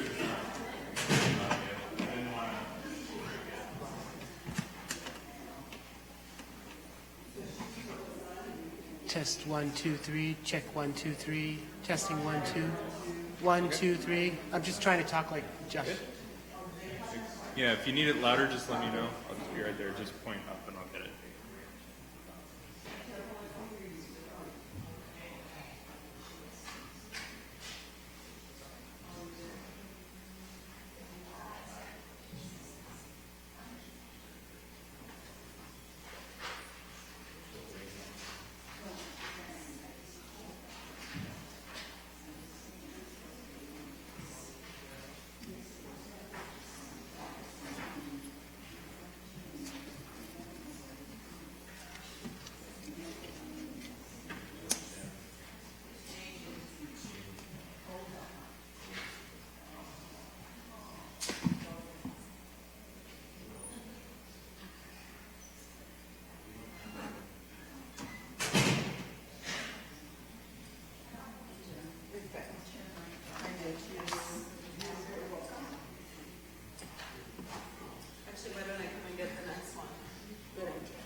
fact, no electronic devices. I always tell people if I see you using them, I will take them and text very rude things to your contact.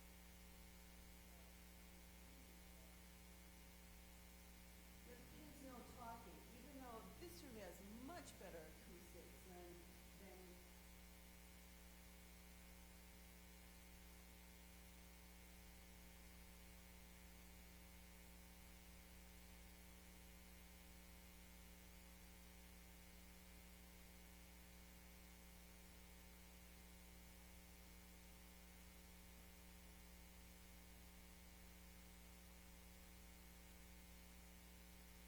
He's going to tell you a little bit about the case that you're going to watch. It's a lot easier to be engaged in the case and what's going on if you know a little bit about it. So, Luke, you're on.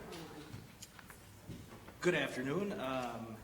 As she said, I'm Luke Steiner. I am an attorney. I practice out of Platteville, and I practiced for about 5 years. The case, and I'll direct most of my comments here to the group of students here. The case that you're going to hear today is CHIP's case that turned into a TPR. And CHIP stands for a child in need of protection or services.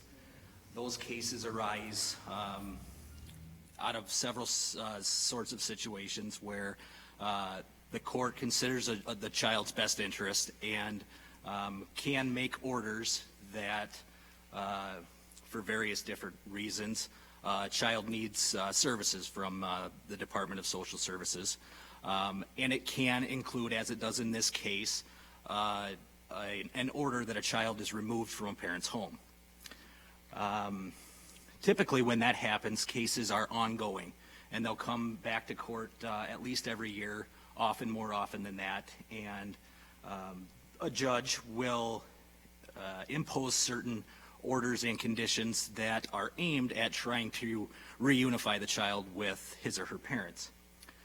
That appears to have been the case in the immediate case, and there was a CHIPS action ongoing for several years until finally a TPR was started, and that is a termination of parental rights.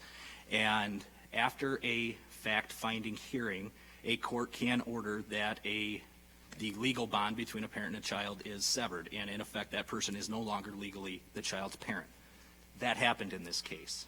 Now, throughout the CHIPS process, a court is required by statute to give certain notices to a parent, indicating that there is the potential that sometime in the future their parental rights could be terminated.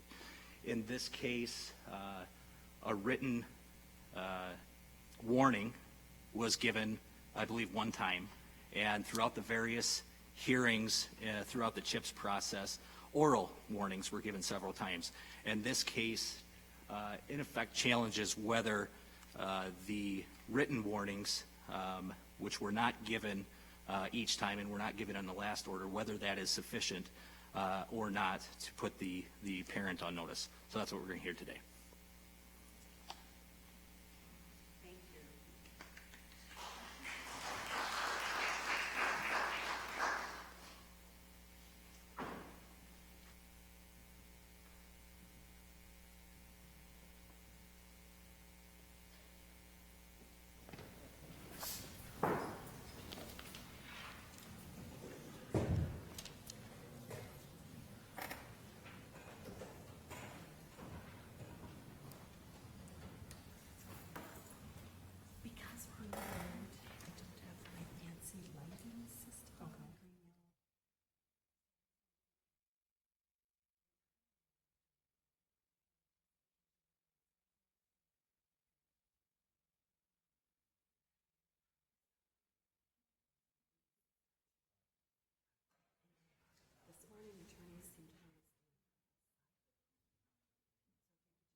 Please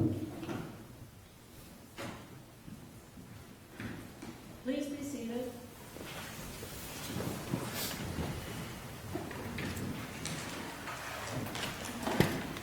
Well, welcome to Court with Class. Before we begin, I'd like to introduce some of the students that are here with us today. And so when I call your names, if your class and your teacher are here, if you'd stand so we can recognize you, that would be great. Lancaster High School students with teacher Amy Flynn. Welcome. Thank you. Boscobel High School Democratic Foundations class with teacher Russ Atkinson. Will you stand?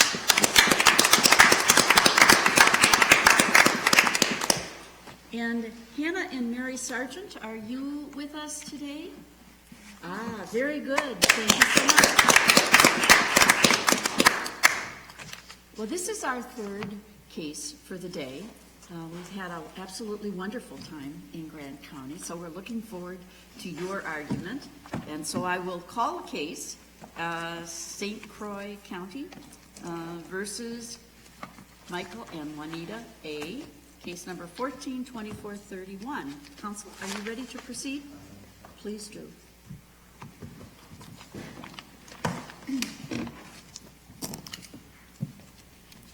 Members of the court, counsel, a CHIPS-based termination under 48415 sub 2 requires a petitioner to prove, among other things, that one or more of the underlying CHIPS orders removing the child from the home contain the written notice required by 48356 sub 2. The written notice required by 48356 sub 2 is twofold. The parent must be notified of any grounds for termination of parental rights which may be applicable, and they are to be notified of the conditions necessary for the child to be returned to the home. The question in this case is whether this court's decision in Waukesha County versus Stephen H. created a rule that requires the petitioner to prove not only that one or more of the CHIPS orders contain the notice required by 48.3562, but also that the last CHIPS order prior to the TPR filing complied with notice requirements, and that 6 months passed from the time the last order was entered before the TPR action was filed. In Stephen H., there were 3 relevant CHIPS orders. The first 2 orders did not contain either written TPR warnings or written conditions for return. The third and last order, however, did comply with 48356 sub 2. On appeal, the Court of Appeals reversed, based on its view that every CHIPS order had to contain the written notice in order to establish grounds for a CHIPS-based termination. This court accepted review and stated the issue as follows. Does WSStats 48.3562 and 48.4152 require that each and every order placing a child outside his or her home contain the written notice prescribed by 48.3562 in order for the termination of parental rights to proceed? Now, the court's holding was twofold. First, it held that 48.415 sub 2 does not require a petitioner to prove that every order removing the child from his or her home contain the written notice. The court also made the statement, however, that 48.3562 and 48.4152 require, first, that the last out-of-home placement order contain the written notice, and that 6 months must pass between that last order and the filing of the TPR action. Based on that holding, the Court of Appeals was reversed and the termination judgment was affirmed. Now, coincidentally or not, depending on your perspective, the only CHIPS order in compliance in Stephen H. was the last order. And more than 6 months had passed from the time that last order was entered until the TPR action was filed. So the holding fit the facts. Now, Stephen H. was decided on March 24th, 2000. On June 8th, 2000, less than 3 months later, the Court of Appeals issued a published opinion which either clarified or modified Stephen H., again, depending on your perspective, and that was Waushara County versus Lisa K. Now, the problem in that case is there were 5 relevant CHIPS orders, and the first order and the last order were not compliant with 48356 sub 2, nor had 6 months passed from the last order until the TPR action was filed. So on appeal, the parent predictably argued that Stephen H. had created a last order 6-month rule, and therefore, as it was undisputed that the last order did not meet the notice requirement, reversal was required. The Court of Appeals, however, affirmed the judgment. According to the Court of Appeals, Stephen H.'s holding was not meant to create a universal rule, but spoke to one particular set of facts. And the Court of Appeals reached this conclusion for several reasons, in no particular order. The first reason is that Stephen H. specifically raises a hypothetical scenario consistent with the facts of Lisa K. And it said, quote, had Stephen H. received an order without the statutorily prescribed written notice after receiving the order with the proper notice, he might be able to complain that he was confused by the lack of notice and that it was unfair to allow the termination proceedings to continue. And I'm quoting Stephen H. Now, the Court of Appeals viewed this language as a willingness to entertain alternate scenarios, a qualification of sorts, and interpreted it to mean that absent evidence of confusion on the parent's part, the complying order, the notice complying order, need not necessarily be the last order. The Court of Appeals also focused on the fairly lengthy analysis in Stephen H. that repeatedly emphasized that whether or not the notice was adequate. An adequate meaning in this case, or in this context, that the parent knew what the conditions for return were and had sufficient opportunity to make whatever changes were necessary to prevent the termination. And secondly, the parent had noticed that his or her parental rights were in jeopardy. The Court of Appeals, and the Court of Appeals concluding, of course, that that was also true in their case, that notice was adequate. The Court of Appeals also relied on the fact that the 6-month wait between the last CHIPS order and the filing of the TPR action had no statutory basis. Quote, and this is the Court of Appeals, we would have to assume that the Supreme Court added a non-statutory requirement with no analysis of why it was doing so, and we will not do so. It then concludes, read in context, the language upon Lisa K. relies speaks to one situation in which the Stephen H. Court concludes this gives adequate notice of the conditions for return of the child, adjudicated CHIPS. Other situations, such as Lisa K.'s, must be analyzed specifically. Lisa K.'s interpretation of Stephen H. makes sense.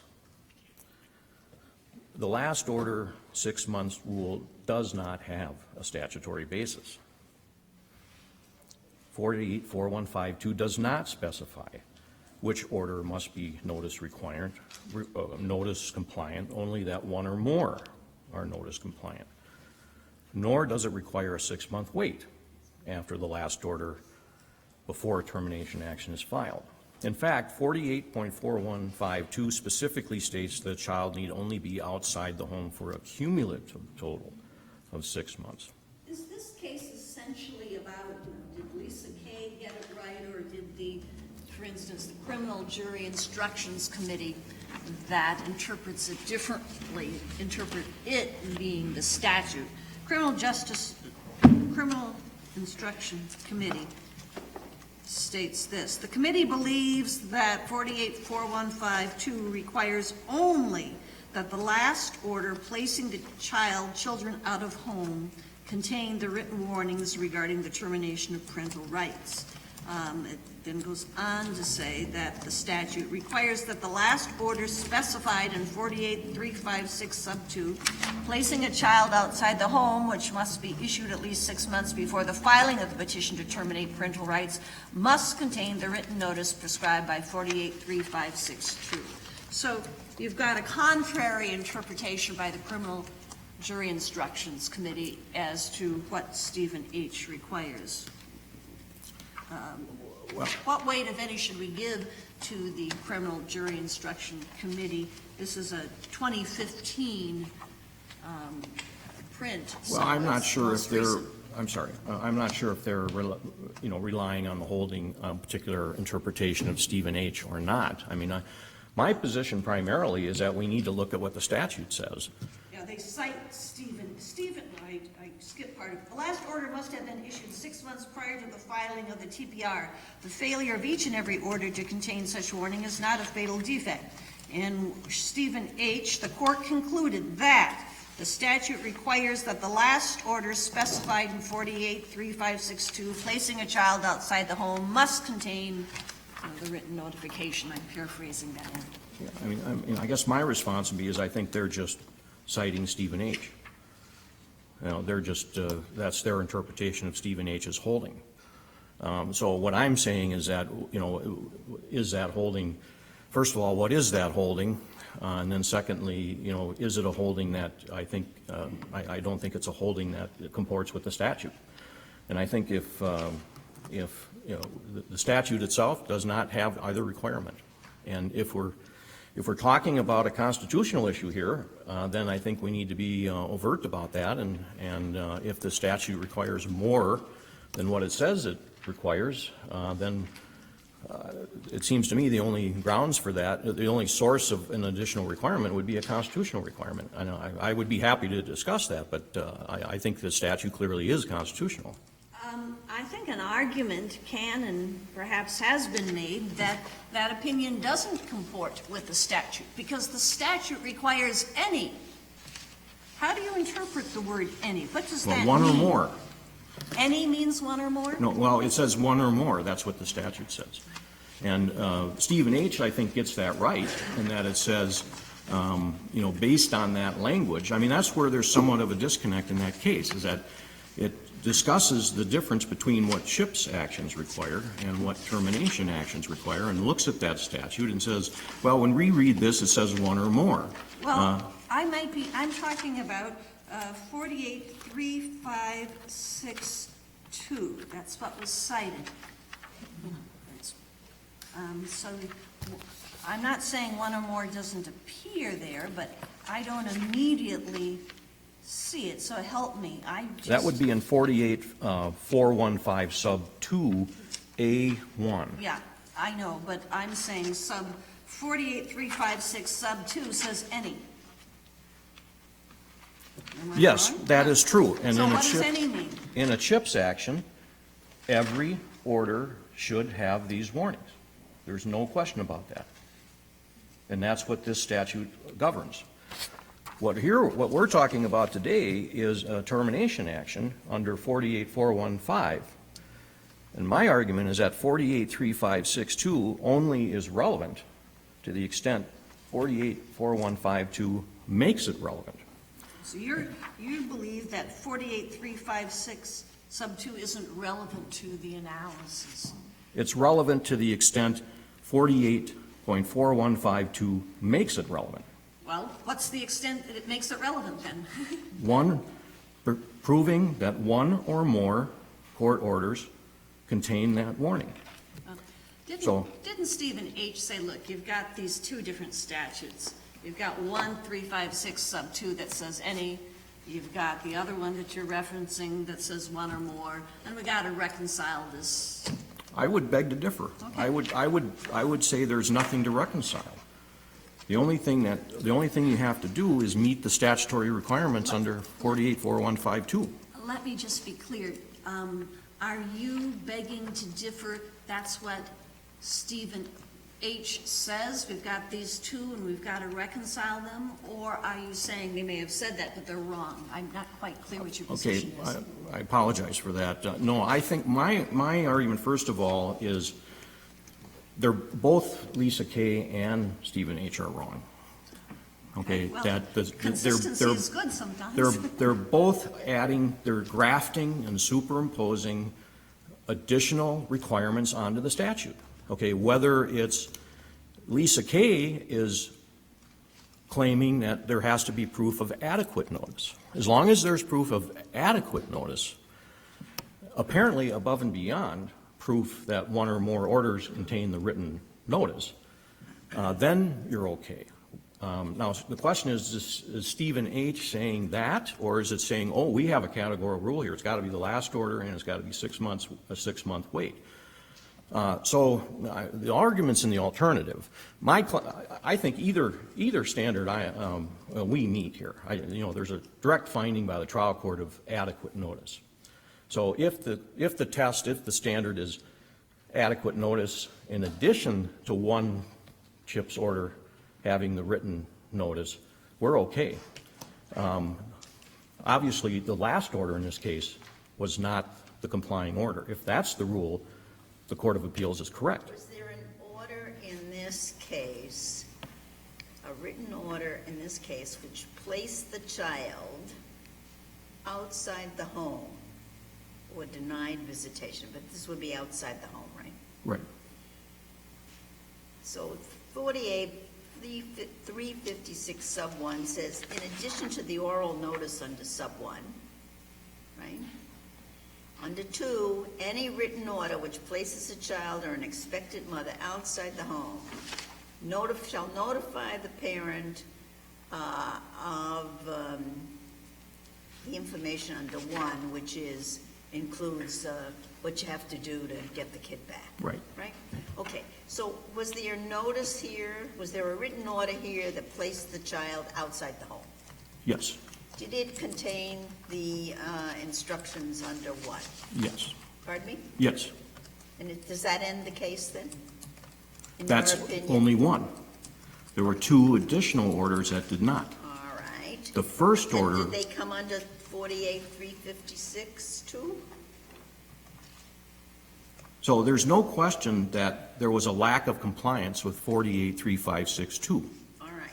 The question is, does that prevent a termination of parental rights action under 48.415 sub 2? That's the question. So, go ahead. If I may, why was there non-compliance with 356-2? That's a good question. I see it all the time. You said it was absolutely. It's just they forget to. No, he's meaning, why are you saying that? Yeah. Why are you conceding that?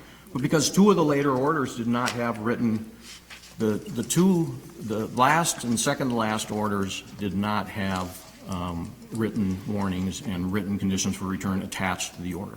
I understood you to say some of the orders had that language and the last 2 didn't. Did not, yeah. And so if we are going to hold that Stephen K. means the last order has to have it, it's Right. not in compliance. But But if we're going to hold that it could be any order that had it, then you are in compliance. Then we're in compliance. Okay. For a termination action.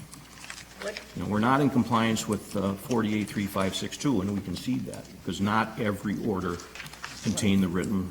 Let me ask this question. This is sub 2 now. In addition to the notice required under sub 1, any written order which places a child outside the home, you're saying that after October 11th, 2011, there were orders placing the child outside the home? They were extension orders.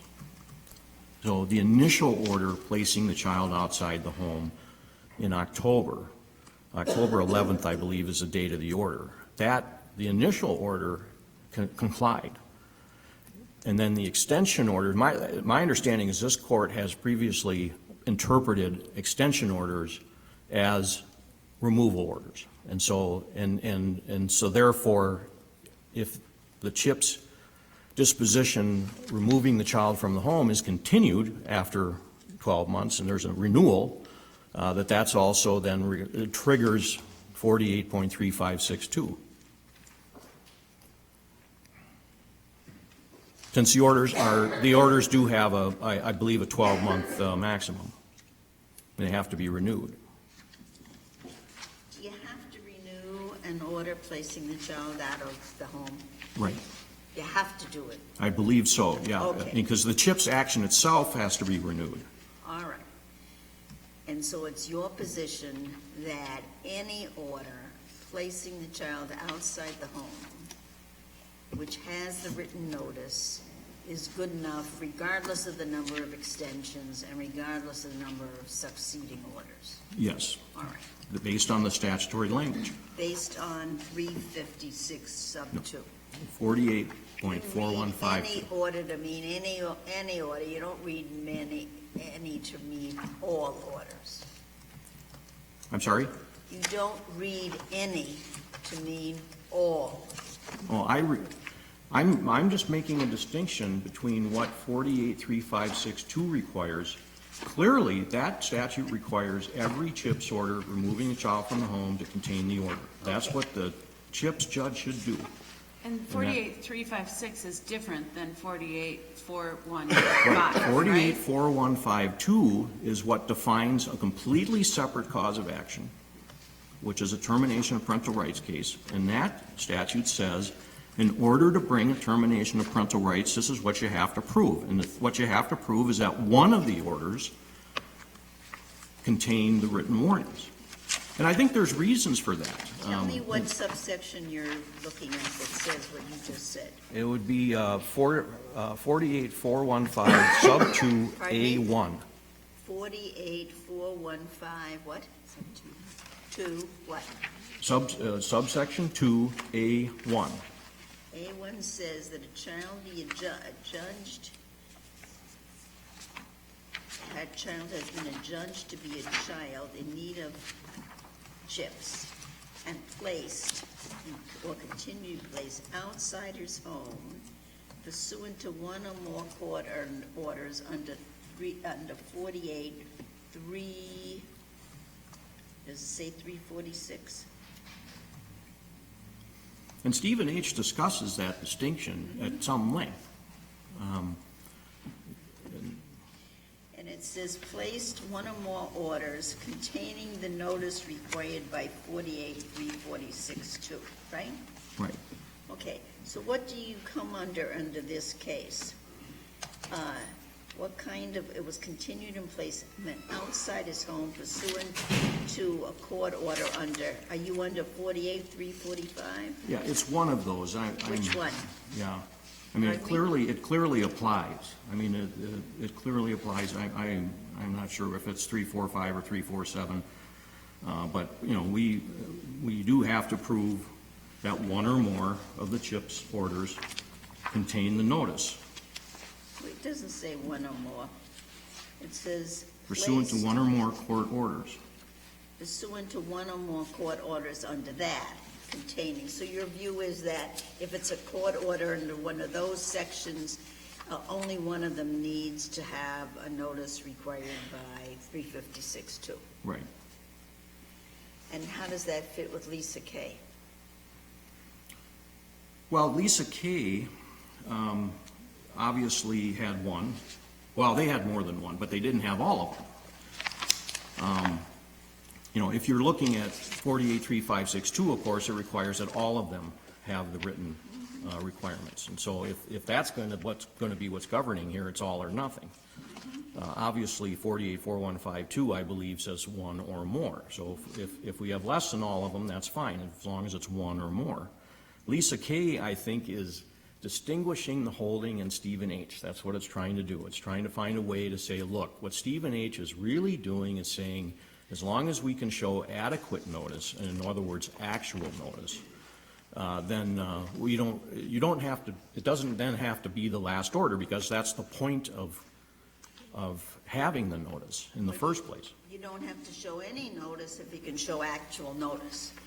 Well, they you don't, take they that don't have to go that far because they have 3 orders in that case that did comply. So they have at least one. Well, when you say containing the notice required by 356-2, that can mean the substance of the notice, or it can mean that it complies with all the requirements of 356-2, which means any order. Well, That's the problem. I think with adequate, it's almost, frankly, it's almost like a harmless error approach. I mean, it's the point of having the written notice is that the parent be informed, obviously, of the conditions for return and have an opportunity to do that. The point of the written notice depends on what the statute says, but let's just ignore that for a minute. The court could have said in Stephen H. or in any of these cases, every single notice putting the child outside the home requires the notice, which isn't very hard. It's a couple of pages. You say, putting the kid out, and that the parent has to do the following things to get the kid back, right? I mean, this is not very hard. You just attach a very simple notice. If you do that, anytime the court makes a mistake, it's a do-over. That's the whole point about harmless error, right? Yeah. Not to have everything a do-over because there's an error. Right. So the court could have interpreted all this, every order, any order means every order. Well, the court doesn't do that because that's too difficult, although the court says, and I don't know if you were here this morning, the better practice is to put it in every order. Why are we fussing? Let's just put it in every order. That's better practice. Isn't that what the court says? Yes. Well, I mean, we're always looking back. Pardon me? We're always looking back at a very long process that occurred, and so that's where the problem comes in. And I would argue, too, that 484152 does not require that the proof that every order. I would beg to differ with you that the court could just say that. I mean, not for the purposes of a TPR action. That's not what that statute says, in my view. Yeah. So the statute has ambiguity. It seems to not cover every single thing. Well, it seems relatively clear to me that one or more means one. And as long as we show there's one prior CHIPS order that contains the written notice, then that's what the statute requires. And if there's a problem with that, then it has to be of a different nature. You know, I'm very sympathetic to Lisa Kay, because Lisa Kay says, hey, these people knew.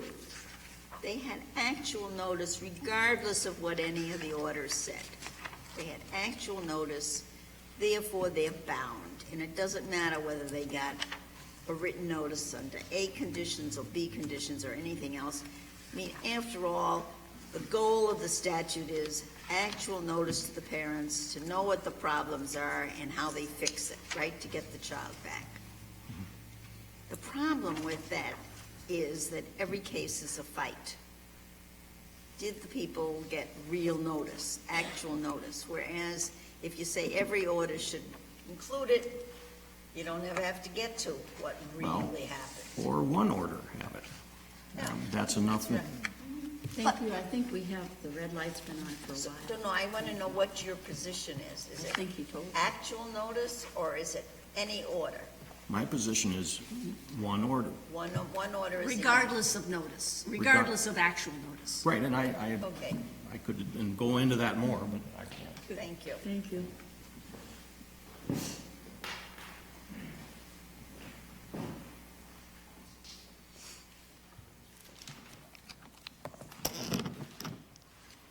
May it please the court, I'm Assistant State Public Defender Susan Alicia, and I represent the mom in this case. As I was preparing for this oral argument, it occurred to me that as a defense attorney, I seem to usually be in front of this court telling you, you got this wrong. You need to change the way you're doing this. You missed the point. Or I'm saying the Court of Appeals got this wrong. Their analysis is incomplete. They misinterpreted the law. They have faulty reasoning. But in this case, I get to stand here today and I get to say the Court of Appeals got this case exactly right.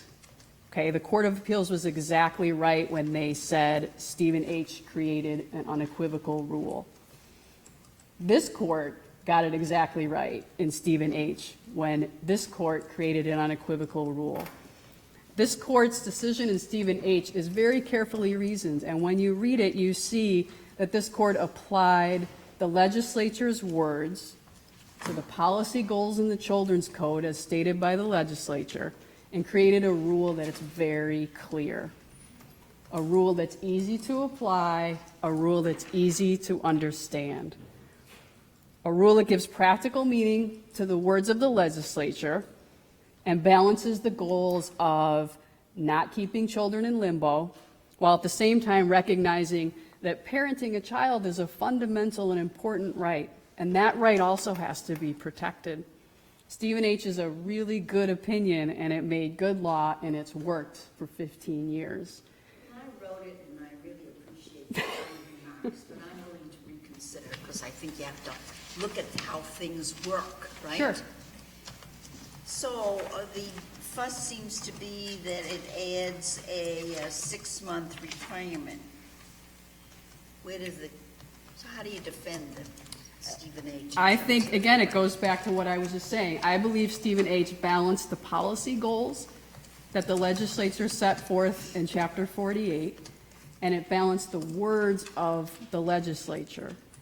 Now, as you noted in the county's argument, this one order rule, last order rule, and what that prevents, you noted it's simple, right? I mean, you attach the order, you attach the warnings to the order.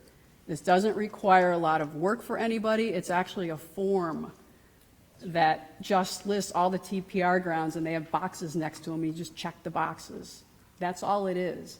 And if the court attaches that, staples that to the last order, we're not talking about anything because it's just done, and it's done easily. Now, the 6-month rule comes from 48.415 again, keeping in mind this balance of the parent's fundamental right to parent and the best interests of the child, and it comes from sub A to B, A to A3. It says the child has been outside of the home for a cumulative total period of 6 months or longer.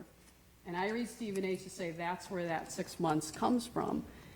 And you chose, I believe, in Stephen H., the 6-month time period because of this balance.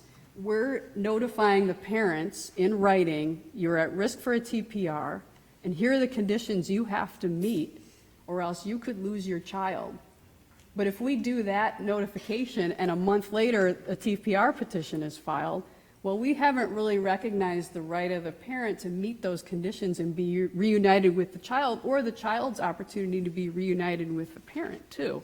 So the 6 months comes from the statute and gives that parent time to work with from the time they get the written notice to the time the county can say, okay, we're filing the TPR petition.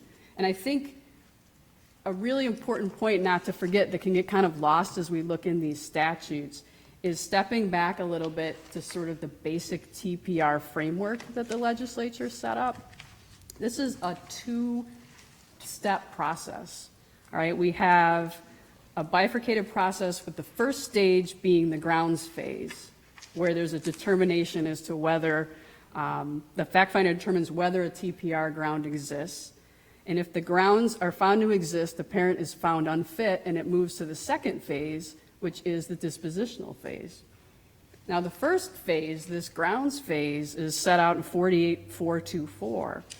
In Julie A.B., this court explained this bifurcated process, specifically referencing the 4801 discussion of best interest of the child as being something that permeates the whole Children's Code, but said, yes, the best interest of the child is mentioned in 4801 and is important, but let's remember that in this first phase of the bifurcated process, we're not talking about the best interest of the child yet.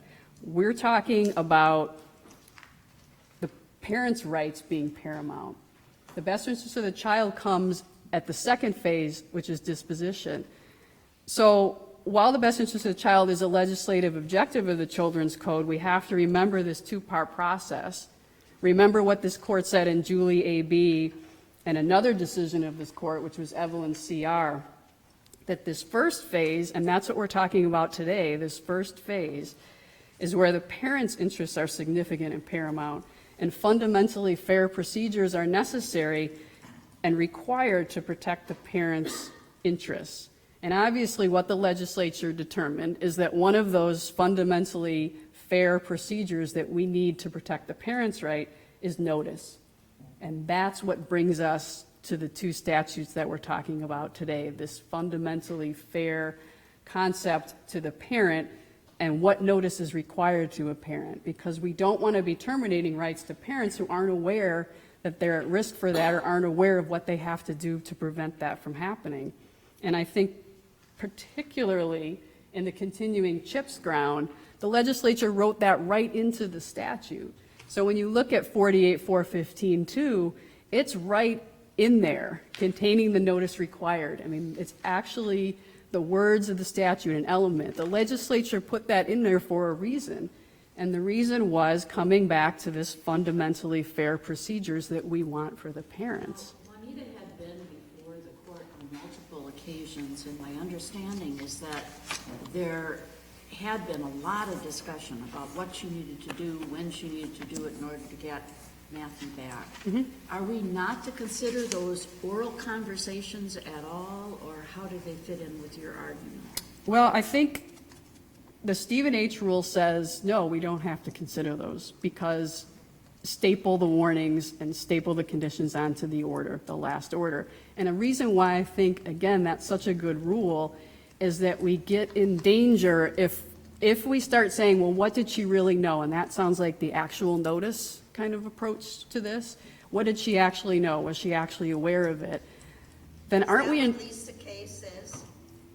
I think that Lisa Kay is getting, yes, that's what concerns me about the Lisa Kay decision and why I think it's directly contrary to Stephen H. Is But- there any cases that are citing to Lisa Kay? None that I could find, no. But the danger of that actual notice is, doesn't that read the words right out of the statute? I mean, if we're saying, she probably knew anyway, or the social worker said she told her, or her lawyer probably told her, then aren't we taking 48.415.2 and saying, even though it says that there must be one or more court orders containing the notice required, that doesn't really mean that? I think that the only way we look at... There was one here, though. Correct. There was one. Correct. So my question was more, can we consider the conversations that were had with Juanita, with the judge, one-to-one, in the appearances that occurred over many months, in concert with the one notice that did give advice about what she had to do and so on and so forth to avoid the TPR under 48.4152? I say, I read this statute as it being a paper element, and it requires the paper, and it requires the written notice. And if the written notice isn't there, Well, you're then saying the element's not written met. notice has to be on the last Yes. order. So if it's on a different order. Yes. Well, in 1A, it does say one or more orders. Yes, So- it does. And you're saying one or more orders so long as the one is the last order? Yes, pursuant to Stephen H. Okay, Yep. thank you. Yeah, but now, another argument, and this takes me to Lisa Kay, is that if you take the actual notice kind of concept, do you then take into consideration the characteristics here of the mother? And did she really understand it? That's different. So even if she got actual notice, does Lisa Kay mean you have to know that she really understood it? And when you say the last order, is that because orders can change in the sense that she had to do A, B, and C in year one, but in year two, she has to do D, E, and F. Yes. So that's why you stress the last order, Yes. because the orders could change. The orders can change, and I think you made a good point about the parents in this case, and I can broaden it to parents in many CHIPS and TPR situations.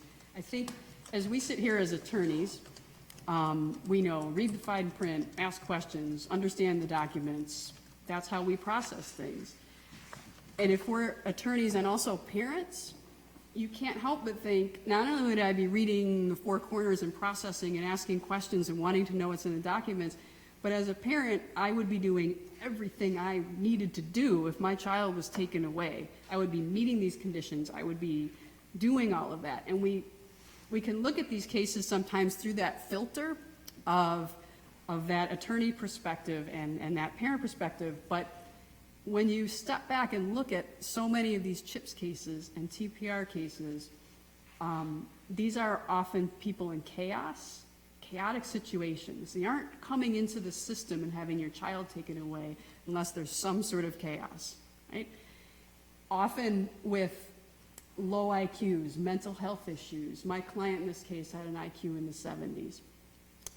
She had physical issues. She was a single parent of 3 children, including an autistic son, who was very challenging. So if you look at it from that perspective, the confusion that could enter if you say, well, the order 2 years ago had that document stapled to it and said, here are the conditions, and, you know, and then she never sees it again. Now, we might say, well, that would trigger a question, or maybe it's the other way. As attorneys, we'd say, see, that proves that I'm doing better because this order is now not including the warnings.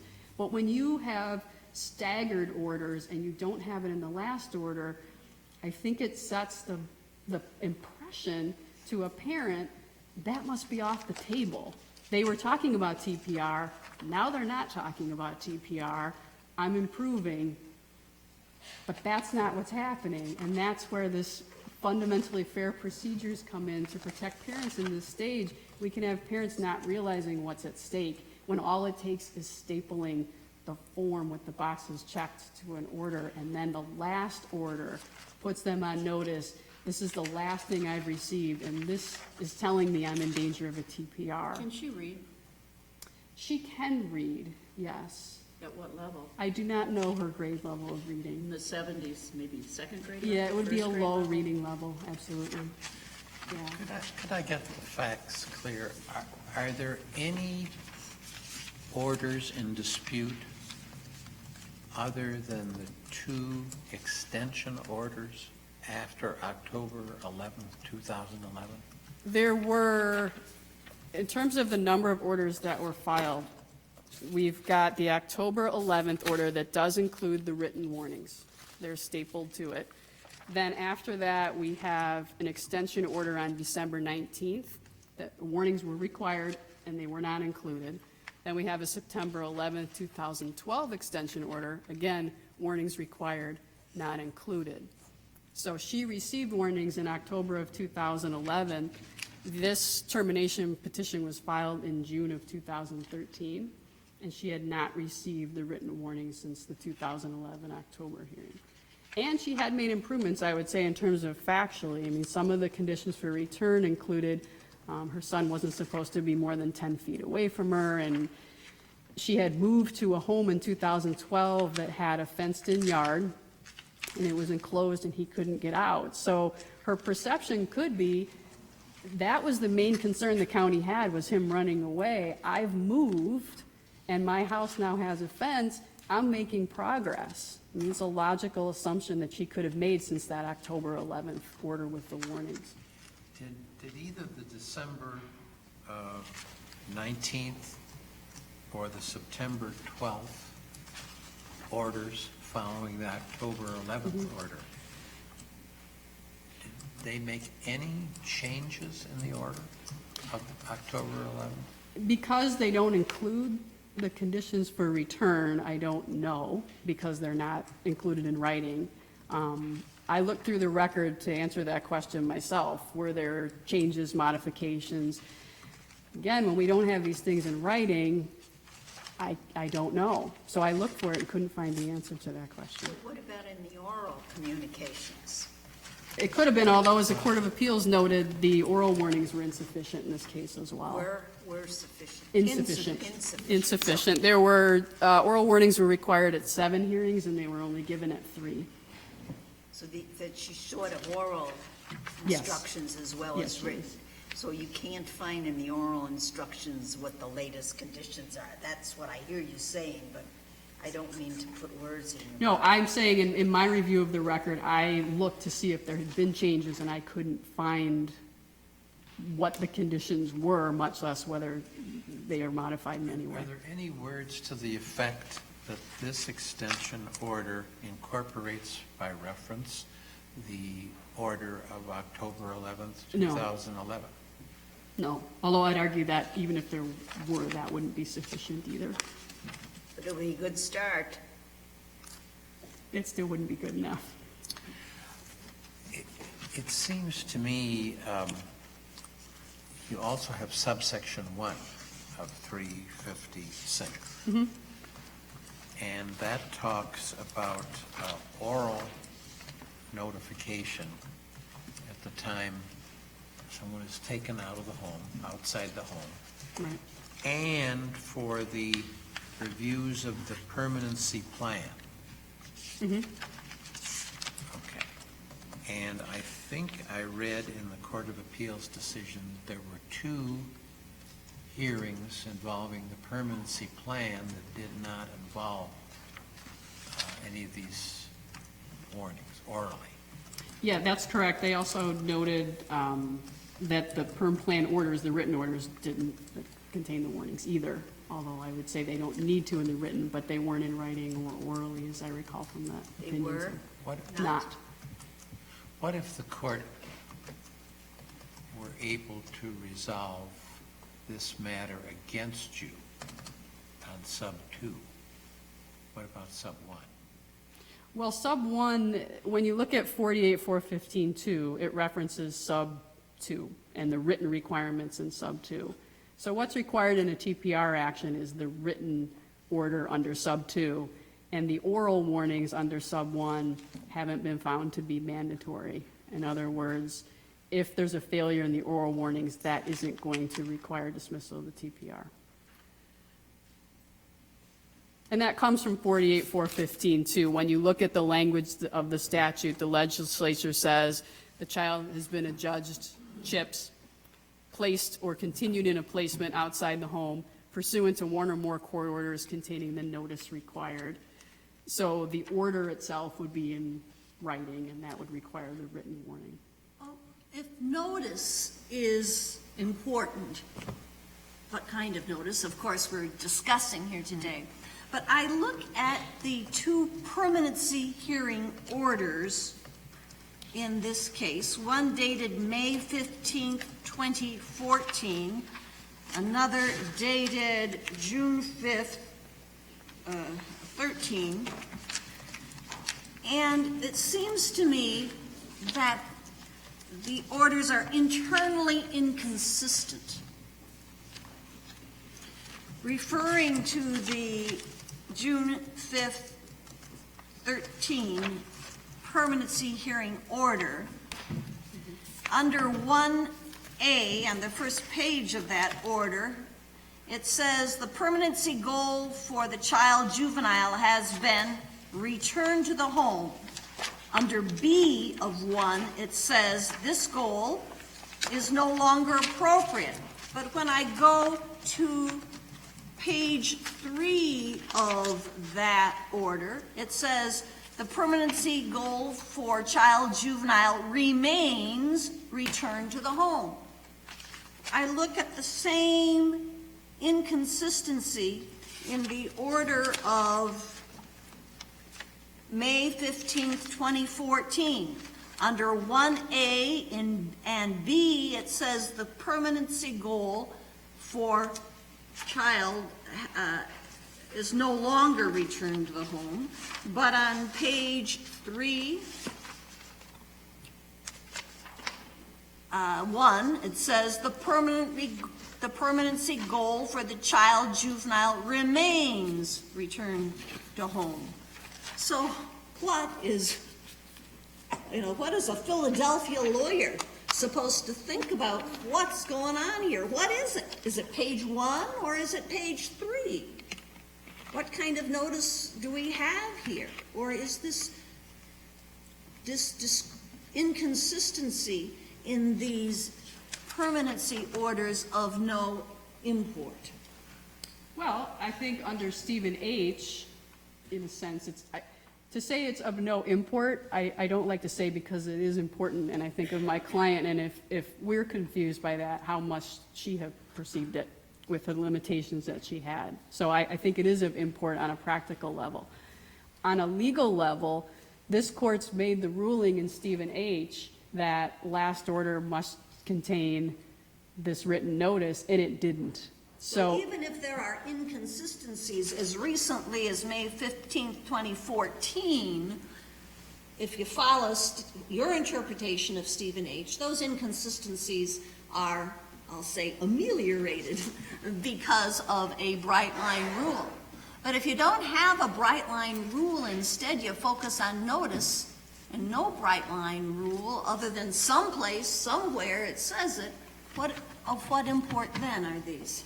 Well, if your question is that this is confusing and inconsistent, and how do we reconcile such confusing and inconsistencies with a notice requirement that the legislature has put in and the fundamentally fair procedures we're requiring for parents, then my answer is it seems that that isn't notice at all, and that what the parent was given by having inconsistent orders and inconsistent messages isn't notice, it's just confusion. But if you have the bright line rule, you don't even have to get there, because in this case there was no written order with the correct warnings attached. Now, if what you're saying is the bright line rule comes in and then later we have these confusing things, and let's say all the orders did have the proper notice, is there still some sort of a due process challenge because there's this extra layer of confusion that's thrown in despite the bright line rule perhaps being met by the county? Perhaps.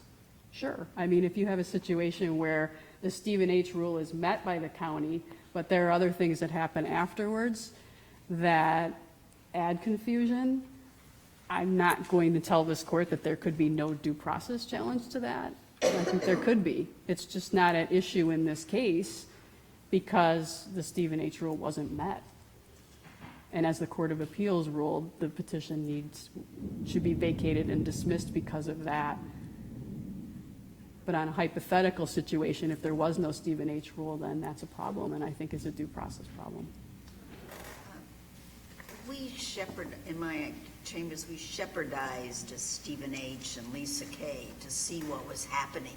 Mm-hmm. Because Stephen H. is a 2000, that's 15 years, a little more than 15 years. So it's been cited a number of times, and it seems to me, although I'm sure that these cases can be read somewhat differently, that they seem to adopt your interpretation. But you do have a couple that take the adequacy of the notice interpretation. If my survey of these cases is right, and we have another case that came to us on petition for review which hasn't been decided yet. Is it Amelia something or other? I don't know if you're familiar with that. It's a Milwaukee case. My interest ultimately in this case is, look, we've got these statutes, we've got these cases. The court should have, and the legislature has amended these statutes, but hasn't touched Stephen H. or Lisa Kay or anything else. It seems to me that the interest of the court should be that we have a lot of termination of parental rights cases in the system at any one time, and a lot of CHIPS cases in the system. And it seems to me that the statute should be interpreted to the extent the language allows that, to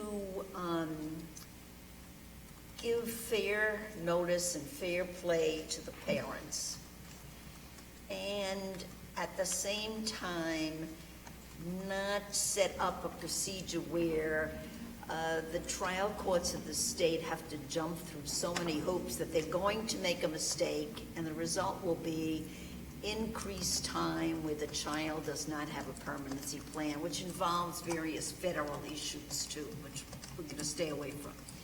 So I would like to see something that makes good sense, easily applicable, that doesn't create a lot more litigation, and is fair to the child, fair to the parent.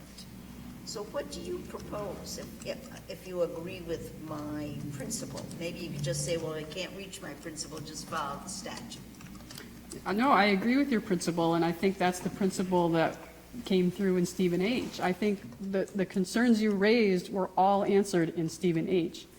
The question has been answered in Stephen H. Stephen H's rule is such a clear, bright line rule that if this court simply reinvigorates or reaffirms Stephen H. and says, yes, when we said last order, we meant last order. When we said at least 6 months before the TPR petition is filed, we meant within the 6 months of the TPR petition. The words are all there in Stephen H. to make it clear and simple and easy to follow for the trial courts. And so I would say Stephen H. has a clear rule. There's no reason to change it. You can only just say, we meant what we said. Your opposing counsel says that 6 months it will only delay it further because it doesn't have to be the 6 months, and that Stephen H. has just added more time. And the one thing we really don't need is more time to elapse so that the child is in limbo. Right. I mean, I agree with that as a principle. Right. And it's in the federal law and it's in the state law. So how do you answer that? Well, if this court had taken the task, what Stephen H. had argued is there should be written notices required in every single order. And so under that theory, if it wasn't in the first order and there was written notice in the next 6 orders, the whole thing would still be thrown out, which is a lot more limbo and time drain than the 6 months. So I think in Stephen H., the court actually narrowed that to the 6 month. And I also think we have to remember, again, it isn't just hurry, hurry, hurry, get this done. Maybe the parent will meet the conditions. You know, we always just kind of assume, well, 6 months, oh my gosh, that's 6 more months of a child being in limbo. Well, maybe that's the 6 months where the light bulb goes off and the parent meets the conditions. Maybe that's what will happen in the 6 months.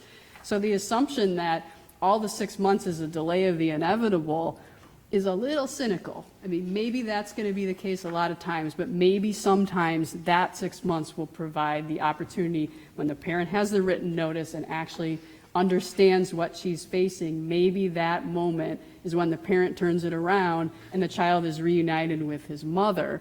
And wouldn't that be a good... Matthew's about 6 years old, right? Now I believe he was born in 2009, right? Right, and he was removed from home in 2011, so it would have been right about 3 or 2.5. 2.5, Has he been in the same place? Do we know from the record? I believe he's been in 2 different foster homes, but it would be 1 or 2. I'm not certain. All right, thank you. So again, I think it's important to remember that we're in the first phase. The parents have rights to notice. This is a fundamental right to parent, and when you talk about severing this relationship, you're talking about severing this forever. Okay, this isn't a situation where I'm going to have 5 years in prison and then I'm going to come out and I'm going to make things right. If the rights are terminated, they're terminated and it's permanent. And there's language all over these cases that talk about the awesome authority of the state and what that means to permanently separate a parent and a child. And in that context, to say that somehow it's not right that the form has to have the boxes checked and be stapled to the last order, that's somehow unreasonable or unworkable, or we're asking too much when those are the rights that are at stake. I think that Stephen H. rejected that And I think Stephen H. came up with a very clear rule that allows the balance between the rights of the parent, the notice we should have for the parent, and also the best interest of the child. And so that's why what I'm asking this court to do is simply stay with the Stephen H. rule you've already invoked. Thank you. And if we should take your position, what happens next?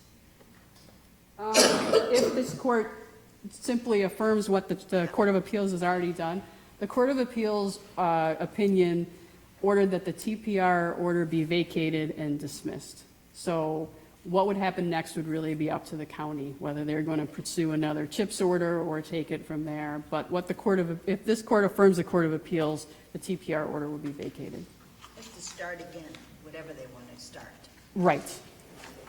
They have to wait 6 months? If the county were to file a new petition, yeah, the process would start all over again, and there would be that time again where there would be an attempt, presumably, to do visitation and see if the mother can meet the conditions. As you can see from the brief, the mother was making progress. This wasn't a situation where this is a lost cause. Everybody during the process agreed she loved her son, he loved her, she was cooperative, she was trying. So the process, if the county decided to continue with this case, then we would go through the whole CHIPS procedure and see if perhaps they could be reunited or not.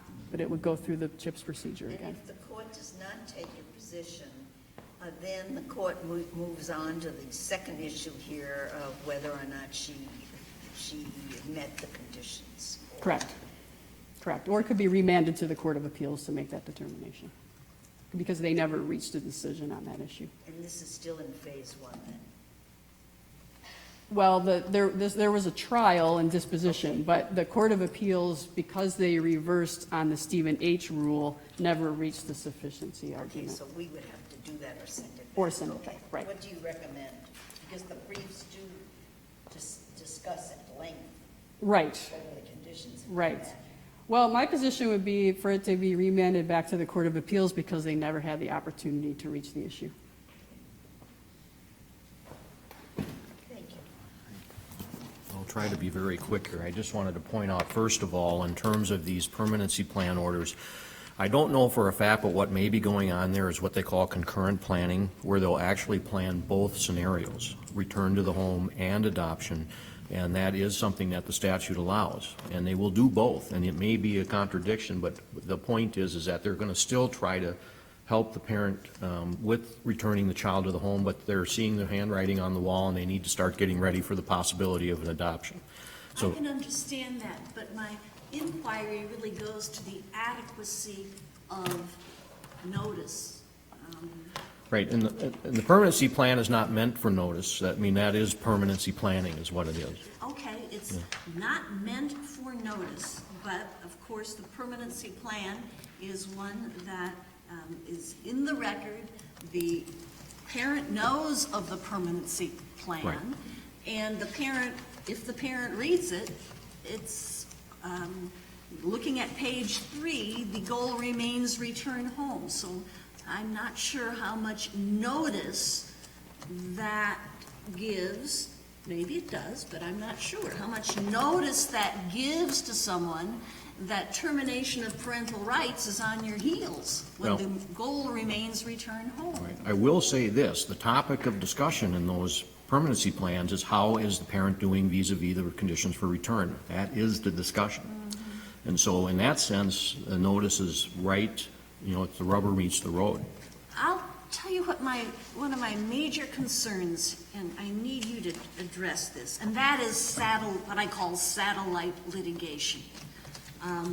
If there isn't a bright line rule, I think you can argue that the statute 356 sub 2, when it says all, gives a bright line rule, but we've dealt with that in case law. You can argue that the shall be in the last order gives a bright line rule, but if you go to, does the person really have notice? Notice that is statutorily and probably constitutionally required, if this is a fundamental right. If if we have to determine whether someone has notice, you know, I, as an attorney, would say, Judge, kidding, look at this, these inconsistencies. And maybe in a particular case, they got written notice, it was in an order, but these things, as you know, drag on for 4 or 5 years sometimes, and it was 3.5 years ago. So what kind of notice is that? And so my concern is we're going to have a proliferation of, without bright line rules, we'll have a proliferation of, did this person actually have notice? Apparently she has a 70 IQ. How does that enter into it? And I just don't see how you close that box once you open it up. I mean, honestly, in this case, she had trial counsel throughout these proceedings, unlike most parents. And, I mean, that, you know, if you were asking me personally, that would be the answer if you want to really make a difference here. But I do want to leave you with one thought, though, and that is the other elements of a CHIPS-based TPR. I just want you to think about the fact that these are all integrated, especially with the conditions for return, which I think everyone would agree was probably the most important aspect of this process. And I think, you know, any TPR practitioner will tell you, that you're not going to be able to, you're never going to be able to prove a substantial likelihood that a parent will not meet the conditions for return in 9 months if there's no track record. And there's no track record unless you can show the parent knew what they had to do in the first place and they had an opportunity to do it, implicit in that element. You're never going to be able to prove that a parent failed to meet the conditions for return without at least proving the parent knew what the task was that they were required to complete. And you're never going to be able to prove reasonable efforts on the part of the Human Services Department to provide the services ordered by the court, which are intimately tied with the conditions for return, if you can't show the parent understood why those services were necessary and how they were tied to the conditions for return. I'm just saying, from a practical standpoint, all three of those elements in many ways are the key to, I think, requiring proof of actual notice in a way, because you're simply not going to have a jury, you're not going to be able to prove those elements without the underlying proof of that the parent definitely knew what the task was and had an opportunity to do it. Without that, you're going to fail. So, thank you.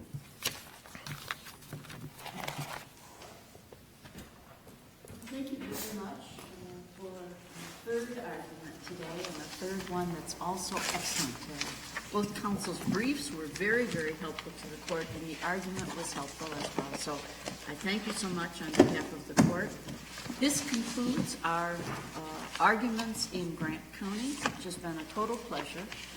We will now adjourn to the conference room that has been prepared for us in the back and have a discussion with Justice Crooks, who's been watching us online throughout these proceedings, and make at least a preliminary decision on these cases. So thank you so much.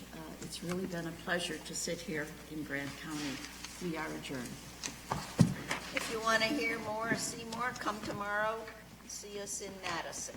Same distance from Madison to Grant County, Grant County back to Madison.